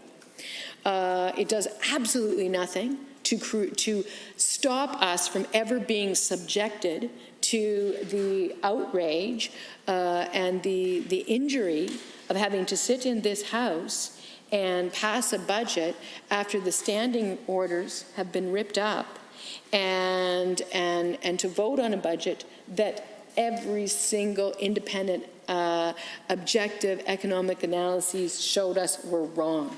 It was really probably one of the most shameful things that this House has ever been forced to do, and that that members of the government were forced to do, that they had to vote on something that was so clearly wrong and inaccurate. And so one wouldn't have thought, therefore, that we needed a Budget Transparency and Planning Act to protect Albertans from members of the House passing a budget that they knew to be inaccurate at the time of passing. You wouldn't have thought that you needed to do that. But then again, you would never have thought you would have seen the specter of disrespect for the traditions of Parliament that we saw in March of 2020 when the standing orders were ripped up and the fake budget was passed by members of the government caucus. But given that that is what we saw, and given that it is paired with the repeated inaccuracies and failures that preceded it, the inaccuracies and failures that we saw in a budget that was introduced in November of 2019, when the projections and the estimates were already clearly demonstrating that they were not going to be able to meet the targets that they had in that budget. The budget that we saw then introduced in February of 2020, which was way off what most people would suggest were reasonable. And then that very budget being jammed through undemocratically a month later in this House, when at that point it was utterly clear that it was a story time kind of document. So given that we've seen that, we desperately do need a bill that ensures transparency, ensures accountability, ensures the ability for people who rely on the government of Alberta to be able to plan. But this bill doesn't do it. You know, speaking of planning, I mean, I think just sort of off the top of my head of school boards who desperately need to know how much money they will get from this government, and within a 2-week period, the Minister of Education changes her mind and yanks $120 million away from them. I mean, people in this province desperately need clarity from this government. They desperately need them to keep their word. They desperately need them to put actual factual numbers on paper and then feel some semblance of an ethical responsibility to be held accountable by those factual pieces of information. But that's not what we've got. Every time these folks have gotten anywhere near the issue of planning and money and giving advice to stakeholders and other Albertans who need to be able to count on things, it's just gone up in thin air. So we do need a bill that meets the objects of the title to this bill, Bill 4. The problem is that this bill is, I can't count the numbers of ways it's short. I could sit here for probably days and days and talk about the kinds of things we could put in it to stop that kind of thing from ever happening again. I mean, obviously the folks here are not interested in any of those things. And, it really is truly important. We just today saw, again, we saw the Premier start to capitulate on something that he committed to Albertans in black and white repeatedly over and over again. And he committed it to them because, in his own words, he would lose the election if he didn't commit it to them. That he had no intention of going after the minimum wage of 250,000 of Albertans. And what we heard today is that that's clearly not true, and that he was not clear with Albertans prior to the election. And it appears the reason for that was because he thought it would jeopardize his ability to win the election. So again, if that is the standard by which this government operates, we absolutely need a bill that would provide for fiscal planning and transparency. But I have to say, suggesting that the bill, that the answer to the multiple infractions around stability, accountability, holding to the plan, and providing transparency can be fixed by simply providing a month window within which the budget will introduce, well, that again is about as speculative and ineffective as everything else that we've seen introduced by this government when it comes to providing fiscal stability to the people of Alberta. The last thing that I will say on this is that going forward, we do need a plan. We need a plan that is based in reality. We need a plan that is based in evidence-based research and opinion and the best information that we can possibly gather. We need that information to be shared widely so it can be tested and retested, so we know that it's actually good information. We need Albertans to be engaged in the path forward, and we need a government that can be trusted to be honest and accountable about the information that they're placing before Albertans.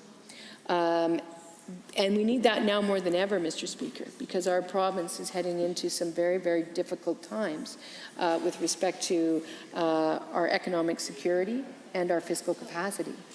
And Albertans need to know that they can trust what they hear from their government. And unfortunately, that's not a position that most governments believe that they are in right now. So I would urge members opposite to find some way, which is certainly not going to be reflected in this bill, to restore some element of trust amongst Albertans and faith that the things that they say are actually will be the things that they do or the things that are correct. Because in failing to do that as we move forward, there will be great challenges for people of this province trying to do everything we can to pull together to support economic growth, to support diversification, to support resilience, to support recovery. You can't have those things if it is founded on a fundamental distrust that arises from fundamental breaches of the trust. And whether, the other thing that I find ironic about this bill is, we've seen this government use a combination of motions, rewritten standing orders, and closure to actually change the rules of the game in something like 24 hours. So, of course, this bill is, even if this bill did something, I could certainly see them choosing to change it in an omnibus with no kind of notice. Given that the actual rules that do provide Albertans with tremendous, or not tremendous, but some rights of accountability, transparency, democracy, those rules were embedded in the standing orders of this House. Those were the rules that allowed Albertans to engage with their MLAs, and to then engage in a proper budget estimate process where each ministry was considered for a requisite amount of time and enough consideration could be had to ensure that the wishes of Albertans could be reflected in the budget debate. Of course, when this government chose to rip those up unceremoniously, they actually fundamentally assaulted the notions of transparency and through that accountability. And so I do find it incredibly ironic that we are now debating a bill that is talking about planning and transparency after the specter of the profound attack on transparency and accountability and democracy that we saw with the dissolution of the standing orders that have been in place for as long as I've been a member of this House to ensure a robust and open and transparent debate between the Executive Council and through the remaining members of this House, the people of Alberta. So, you know, again, the irony is well, certainly it's not sweet, it's deep. And every day is a new day where we see that kind of thing with these folks. So, nonetheless, all that being said, I would urge the members opposite to vote against this. I would urge government members opposite to vote against this. I would urge them to suggest to their Executive Council that they consider bringing in a meaningful bill to provide transparency and accountability and to restore trust with the many Albertans who, with whom they no longer have that trust. Because, again, as I say, we're going to have to come together as a province to talk about the path forward, and we cannot do that in the face of the many breaches of trust that we have seen from this government over the last, whatever it is, 13, 14 months. So with that, Mr. Speaker, I will conclude my remarks and summarize again, or they summarize why it is we will be voting against this bill. Honourable members, Standing Order 29-2A is available. If anyone, correction. It's not available. Is there anyone else that wishes to join in the debate this evening? Seeing none, I am prepared to call the question on third reading. I will allow the honourable member. I would just move that we call the vote on third reading. It's not possible for you to do that, but I'll be happy to do that on your behalf. The Honourable President of Treasury Board, the Minister of Finance, has moved third reading of Bill 4, Fiscal Planning and Transparency Fixed Budget Period Amendment Act 2020. All those in favour of the motion for third reading, please say aye. Aye. Any opposed, please say no. No. In my opinion, the ayes have it. That motion is carried and so ordered, and a division has been called. Call in the members.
Honourable members, as you are aware, a division was called with regards to third reading of Bill 4, Fiscal Planning and Transparency Fixed Budget Period Amendment Act. All those in favour of third reading, please rise. Honourable Mr. Copping, Honourable Mr. Madu, Honourable Ms. Savage, Honourable Mr. McIver, Honourable Minister LaGrange, Ms. Lovely, Mr. Gottfried, Mr. Lowen, Honourable Mr. Nicolaitis, Mr. Williams, Mr. Ellis, Mr. Yazin, Ms. Glasgow, Ms. Armstrong-Hominick, Mr. Jones, Ms. Isaac, Mr. Reid, Mr. Guthrie, Mrs. Allard, Mr. Rutherford, Mr. Turton, Mr. Sigurdsson, Mr. Rosewell, Mr. Hansen, Mr. Van Dyken, Mr. Getson, Mr. Smith, Mr. Tour. All those opposed to third reading of Bill 4, please rise. Mr. Sabir, Mr. Schmidt, Mr. Dack, Mr. Egan, Ms. Renault, Ms. Sigurdsson, Member Ceci.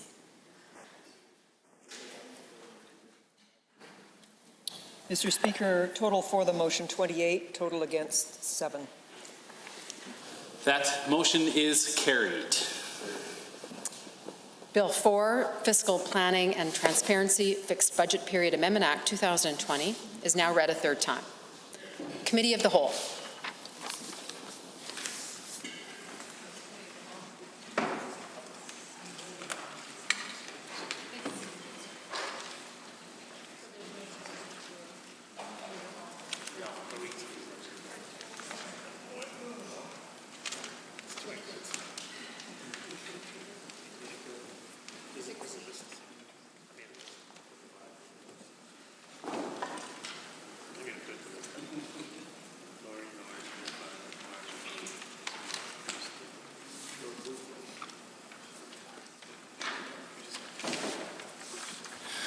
Honourable members, I would like to call the committee to order. The Committee of the Whole has under consideration Bill 16, Victims of Crime Strengthening Public Safety Amendment Act 2020. Are there any comments or questions to be offered with regards to Amendment A1? If you do not have Amendment A1, we can make sure that we get copies to you, but I see that the Honourable Member for Edmonton Riverview has risen to comment on it. Yes, thank you very much, Mr. Chair. I'm happy to rise and speak to Amendment A1, put forward by my colleague, the member from Calgary Mountain View. And so it does, the amendment, I think, does something that's extremely important for this legislation, and I appreciate and encourage all members of the House to read it and understand what it's saying. But it's really ensuring sort of the spirit of the original purpose of this legislation so that victims of crime receive support from this fund that this legislation sort of controls. And that is in question now by this new legislation, to the amendment to the Victims of Crime Strengthening Public Safety Act, Bill 16. And so the amendment asks that 75% of the allocations continue to be made to victims of crime, which is the the original purpose of this legislation. And of course, the bill itself has is stating that they want to divert some of those funds to public safety. And so we're saying that, or rather the member from Calgary Mountain View has proposed through this amendment that only 25% of the fund, so still the vast majority, would go to victims of crime. And I think that this is a very reasonable amendment, and I encourage all my colleagues to support this. Certainly we know that the Victims of Crime Fund has been supporting community organizations, Indigenous communities, and victims with victim service programming for over 2 decades. So this is a long-established fund that is very important in very difficult times when people are victims of crime. Of course, the fundamental principle of the fund has been to help subsidize programming, training, and services for victims of serious crime. It is specifically for victims that access this fund who have experienced violent crimes, and the intention of these funds is to help deal with physical and psychological injuries, as well as reimbursements for funerals and supplemental benefits for those who've suffered brain injuries. And we know that some stats recently, according to Alberta Justice, the budget amounted to about $16 million in 2015. So this has been, as I just said, a long-established fund, and we want to make sure that victims of crime in Alberta who have experienced sort of a horrific life event and get the support they need. And of course, this legislation is shifting the focus pretty significantly from that focus of supporting victims of crime and moving it more into a public safety focus. It's putting those two together, but they're really very distinct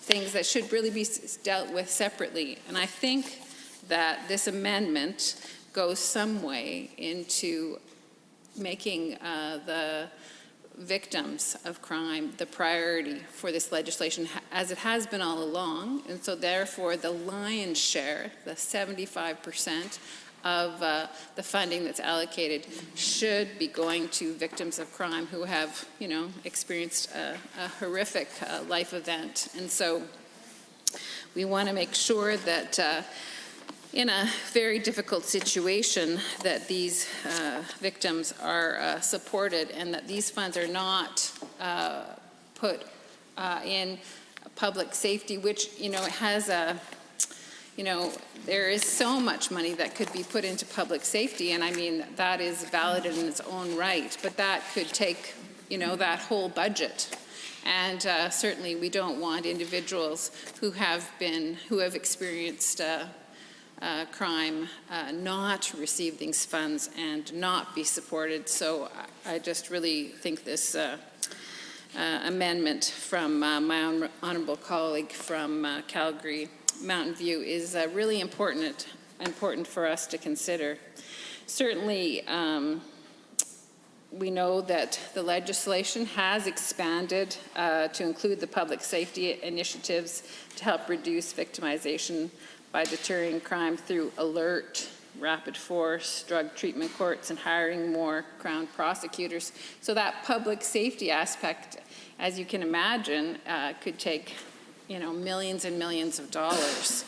And that is a concern for us, certainly on this side of the House, that victims would all of a sudden not be able to access those funds. And not only the victims, but also the nonprofit organizations that support the victims. And certainly in the Edmonton area, I just did a quick search. There's several agencies that do serve victims of crime, and they include the Alberta Coalition on Human Trafficking,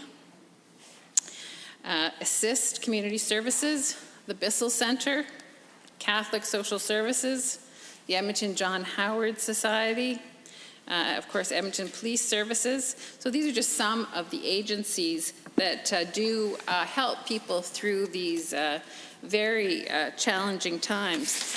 But what we have heard from the community, certainly regarding the 2019 funding, that there had been reports that no new support dollars were being provided to these agencies, so indeed they could support victims of crime, saying that there was a moratorium on those applications. So I guess I'm raising a red flag with the government that are these agencies to be defunded, and then the allocations going exclusively to these more public safety focused initiatives. And if that is true, and these agencies seem to be,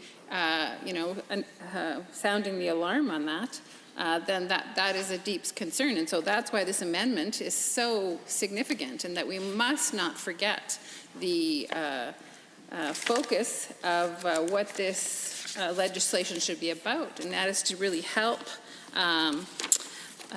victims of crime in an extremely vulnerable time in their lives. And so we mustn't lose sight of how important that is. So again, making it the allocation of funds, the 75% of those funds need to go directly to the supporting of victims. And of course, we know that individuals of violent crimes may have experienced physical damage, emotional harm, property damage, or economic loss as a result of the crime. And so it's important that they be compensated for that. We want to make sure that they're supported to be able to overcome this. It could be very much a trauma event that if without that support, they may not be able to move on in their lives, be able to, have healthy work situations, healthy relationship situations. So those supports must be available for them.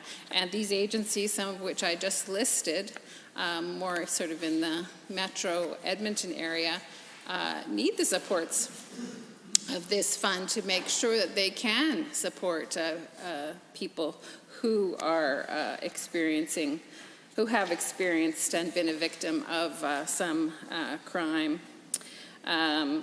Certainly some things are, the legislation that has been put forward, we're not clear now if you're a witness to a homicide, there used to be a one-time benefit of $5,000. Will that still go on? There's some question whether that has actually been taken away from this legislation. Certainly there had been supplemental benefits, monthly payments for victims with severe injuries needing assistance for daily activities. Certainly we know about the Criminal Injuries Compensation Act, a legacy program that ceased taking new applications back in 1996 that helped applicants receive lifetime benefits. So now the focus of this review board who looks at grants and what funding will go out to these agencies not only has to look at that, but they have to look at all this public safety aspects too, as I said. So, hiring more police officers, hiring more Crown prosecutors. And very quickly, the money in that fund can be allocated to something, that could, be very, like as I said, millions of dollars. And so we must not forget the primary purpose of this fund. And of course, I think this legislation is wanting to change that. But this amendment does put the focus back on victims of crime who have experienced a very traumatic life event and need to be absolutely supported by, the province, making sure that they can go on with their lives after a very horrific event. So I encourage all members to be sure to support this amendment so that, those folks can be supported. I mean, we always, as I know the members opposite, believe, because they've certainly said it to us while we were in government and even now when we're not, just how important consultation is.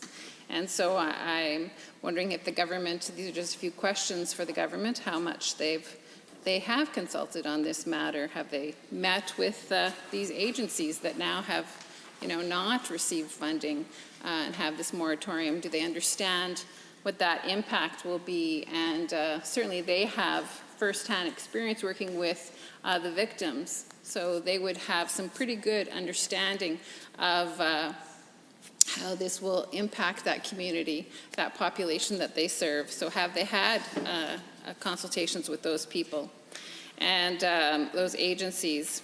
Have they spoken with sexual assault associations, for example, because that's sadly, Alberta has one of the highest rates of sexual assault in the country. And certainly there's organizations with important expertise to know how to support people through a horrific, traumatic event like that. So have those kind of consultations gone on? And of course, Indigenous groups who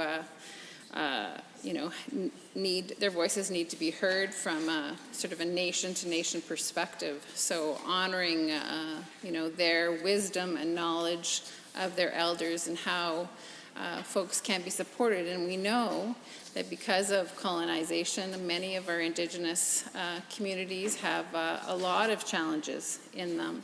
And so we need to make sure that we're understanding it from their perspective and not, as members of the dominant culture, enforcing that on a group.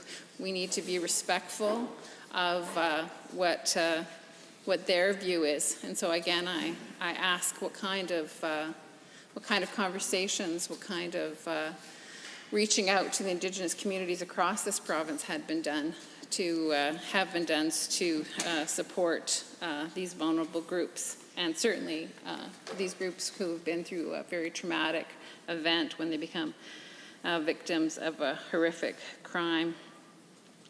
So of course, that is just fundamental to any good legislation, is making sure that you have spoken with all of the stakeholders and that you understand, what works and what doesn't. And I just, would like to hear from the minister when he has an opportunity to speak about, what actually they have done as to develop this legislation and who they've talked to about it. And we do need to know, will this grant funding continue for these agencies that do that frontline work that is so vital to the well-being of victims of crime, so that they can overcome those traumas and hopefully reintegrate into their jobs, into their relationships in our communities, with their family systems, making sure that that is all done. We this is such a I suppose, heavy issue because, I'm very grateful. I haven't had really experienced sort of a violent crime, that certainly haven't witnessed a homicide or anything like that.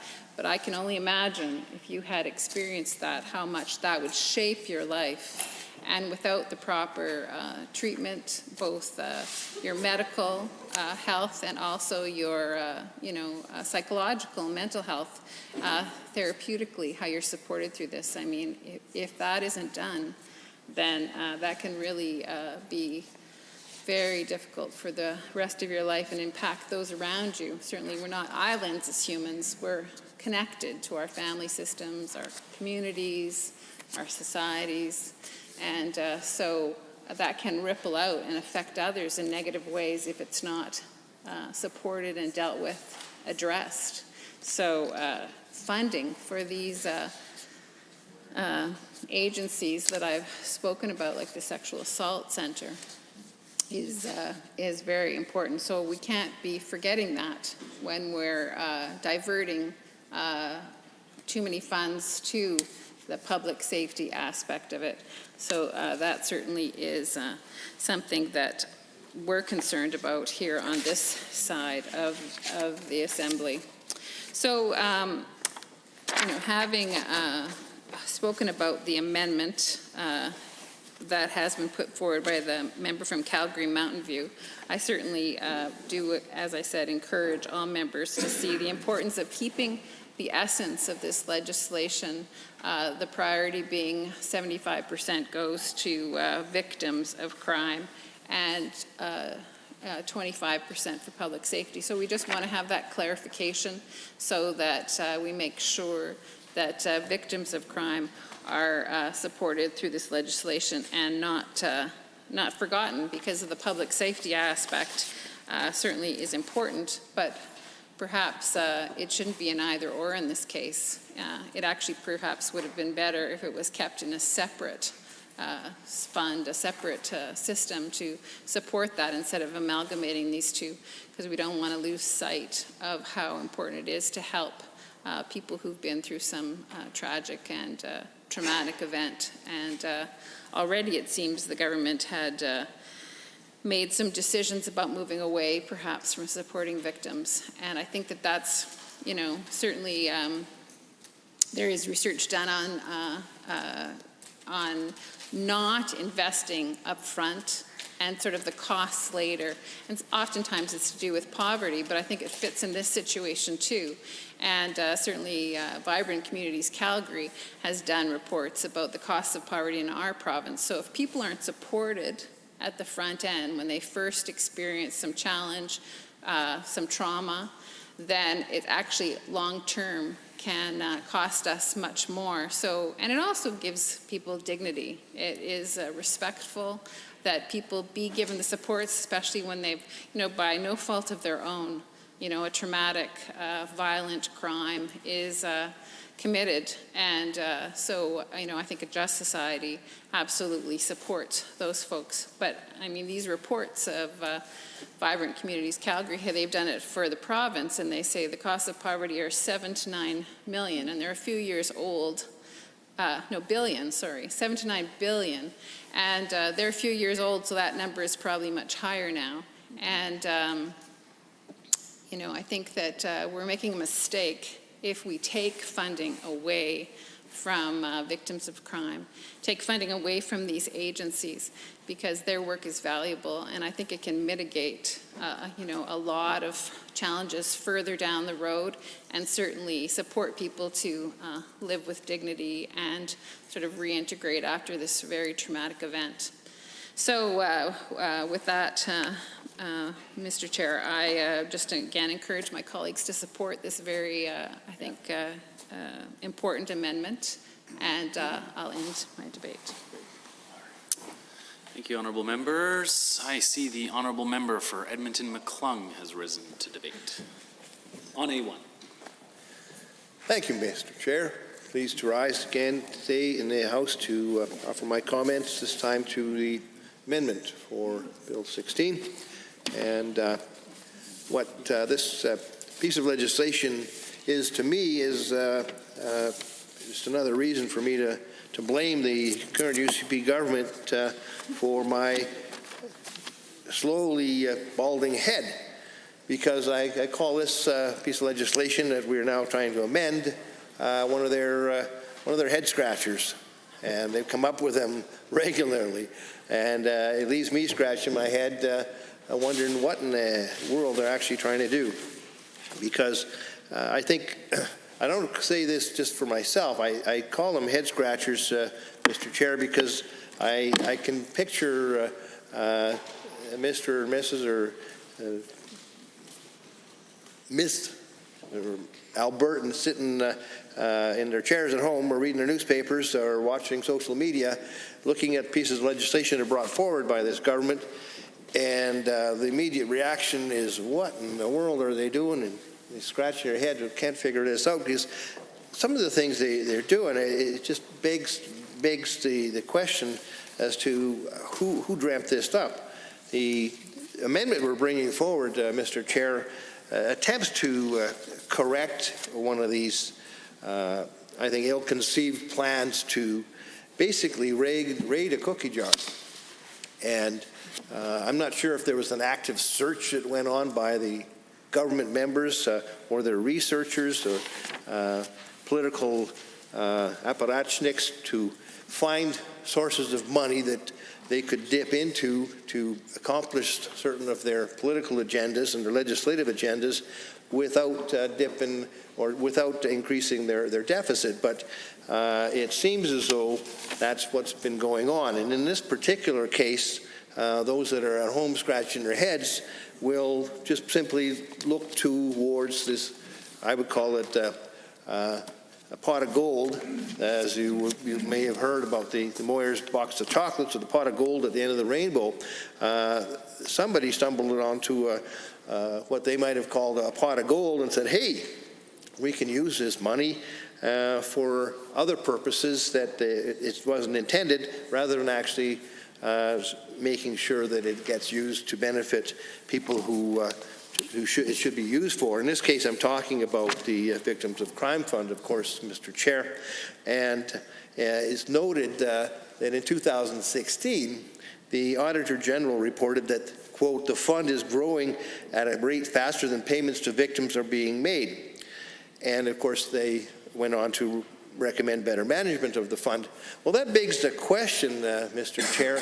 Indeed, if the fund is growing at a rate faster than payments to the victims are being made, why are victims not being fully compensated if the fund is growing? I haven't heard a huge hue and cry or seen newspaper articles from victims of crime saying, well, you know, the crime fund's been overly generous to me. My family doesn't need any more benefits, so we're going to return this money back to the Victims of Crime Fund or somebody else. That's not been the case, Mr. Chair. The Victims of Crime Fund had a fund that was growing because victims of crime weren't being fully compensated for the criminal activity that was perpetrated against them and the harm that was done to them. And the government, rather than go ahead and find out how they could better apply these monies that were being collected on behalf of victims of crime to ensure that they were fully compensated, to ensure that service agencies that reached out to serve victims of crime were fully funded. Rather than do that, Mr. Chair, what they've chosen to do is say, hey, let's dip into this for something else. We want to do some things with the system of justice and prosecution, and we're going to use this money to do it. So we're making a political judgment, Mr. Chair, as I'm alleging that the government may have done. It sure seems that way. We're making a political judgment that these individual agencies and people involved as victims of crime will be very unlikely to really raise a scalding voice against it, looking at individuals who are least able or likely to create a fuss about losing funding. And they're trying to sell the public on the idea that they're going to be improving, in their view, the system of justice by investing more in enforcement and prosecution, but using funds intended for victims of crime. So this amendment, Mr. Chair, I believe is a reasonable compromise to really make that statement clear that we believe this fund should be used to compensate victims of crime, and that 75% of the total amount paid for the fund from that fiscal year must go to that end. So even though I even wonder whether that number shouldn't be higher, let's say we'll meet the government part ways down their road and ask them to support this amendment that 75% of the total amount paid for the fund for that fiscal year, at the very least, is going towards the Victims of Crime Fund, and won't be leaving perhaps Albertans scratching their heads as to why the government has decided to raid the funds to pay for other legislative goals that they might have. So, as I said, the head scratcher that is here that people are going to be wondering about is simply, why are they not using the fund fully to compensate victims of crime? The area that they're using the money in is related, but it's certainly not the same purpose. If indeed they need more dollars, they should be budgeting for more dollars and a line item dedicated to that in their budget, rather than raiding Victims of Crime Fund to pay for a line item in a budget that should be clearly denoted in their budget and paid for directly by that. And I continue to scratch my head. I'm wondering how many other potential pots of gold that we're going to see raided by this government to pay for some of their other legislative adventures that they think that they can get away with. As it's mentioned, the purpose of this Victims of Crime Fund is to serve the victims of crime. And from my understanding of some of the payments that are being made to people, it certainly doesn't fully compensate them for the damages that they've incurred as a result of being a victim of crime. Like, how do you pay for somebody a loss of a loved one or horrific injuries that they may have suffered themselves as a result of being a victim of crime? The purpose of this fund was certainly not to replace the giant hole that the UCP blew in their budget before we were hit with the double economic hardship of the pandemic and the crash in the price of oil. Now, many umbrella organizations have been defunded, and those, of course, stood with the victims of crime, victims of sexual assault. Experts are telling us that the pandemic, as a result of the pandemic, we may be seeing more instances of domestic violence occurring. And I think, of course, they occur particularly against women. And we've seen reports of this during the pandemic, that with the orders to stay home and no options to leave, the victims of domestic violence levels increased. And this is not the time to be skimming from programs like the Victims of Crime Fund, when indeed there's a demand for compensation rising. And I know, Mr. Chair, that the agencies that have served the victims of crime are deeply concerned, and if they've not heard anything in response from the Minister of Justice about why indeed he sees fit in dipping into funds that are supposedly going to help those agencies administer to the needs of victims of crime. And what we are trying to do with our amendment, Mr. Chair, is to rectify a large portion of that shortfall. It seems to be a pattern, though, as I've said before, that this government looks for pots of gold or cookie jars that they can raid. They've done a similar type of thing, Mr. Chair, with respect to rural municipalities, where they were paying for policing, and now they're forcing victims of crime to pay for it. So it takes funds from the Victim of Crime Fund to pay for the UCP's police force promises, and I think it's pretty shameful. I really don't understand. I'm left scratching my head as to why the government would see this as a justifiable way of paying for budget line items that should actually be budgeted for. And perhaps they see that they might be able to show a slightly smaller deficit as a result of that, and it may be one of their hopes. But for crying out loud, victims of crime are not the individuals you should be looking to balance your budget on the backs of. You should be looking to make sure that fund is working properly in the first place. And if indeed the fund is growing faster than the payments are being made out, take a look at why, and look at the types of schedules for compensation that are in place right now, and find out if indeed individuals are fully being compensated for the hurt that's been caused by the crimes that have been perpetrated against them. That's the natural thing that one would expect any government would do, rather than lick their chops and see, hey, there's a pot of gold here for us to skim off of to use for some other purposes. I don't understand that necessity at all, but they've done it in other places, and it's something that I think will be replicated time and time again, if indeed this government is allowed to get away with it. So we on this side of the House are raising the alarm bells and trying to make sure the citizens of this province are aware exactly what's going on with this particular program and, of course, others that we'll bring to light. Now, the Victims of Crime Fund, the amendment that we're bringing forward, does go part ways to allowing the government to freelance a little bit with some of the money beyond what they are able to do previously.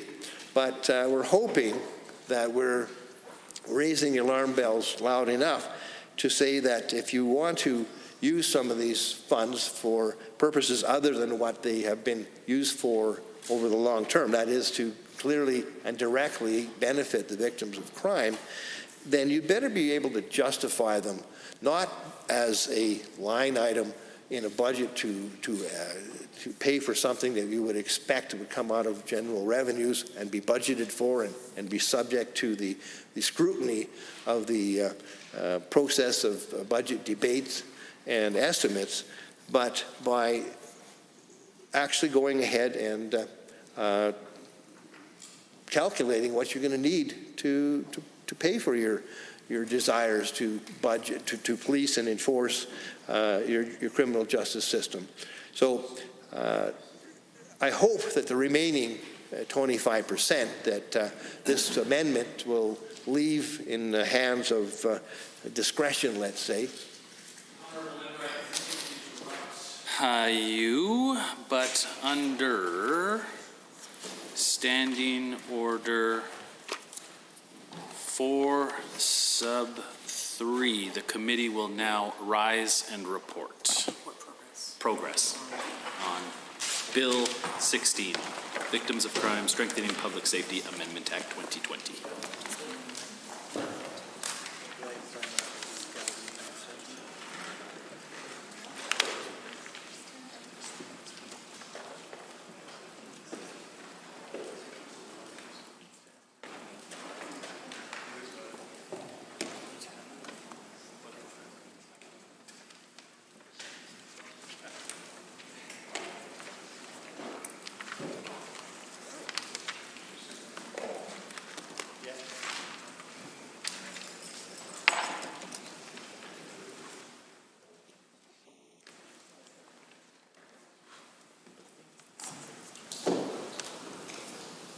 I see the honourable member for Bonneville, Cold Lake, St. Paul. Well, thank you, Mr. Speaker. The Committee of the Whole has had under consideration certain bills. The committee reports progress on the following bill, Bill 16. Mr. Speaker, I wish to table copies of all amendments considered by Committee of the Whole on this date for the official records of the Assembly. Thank you, honourable member. Does the Assembly concur in the report? All those in favour, please say aye. Aye. Any opposed, please say no. Carried.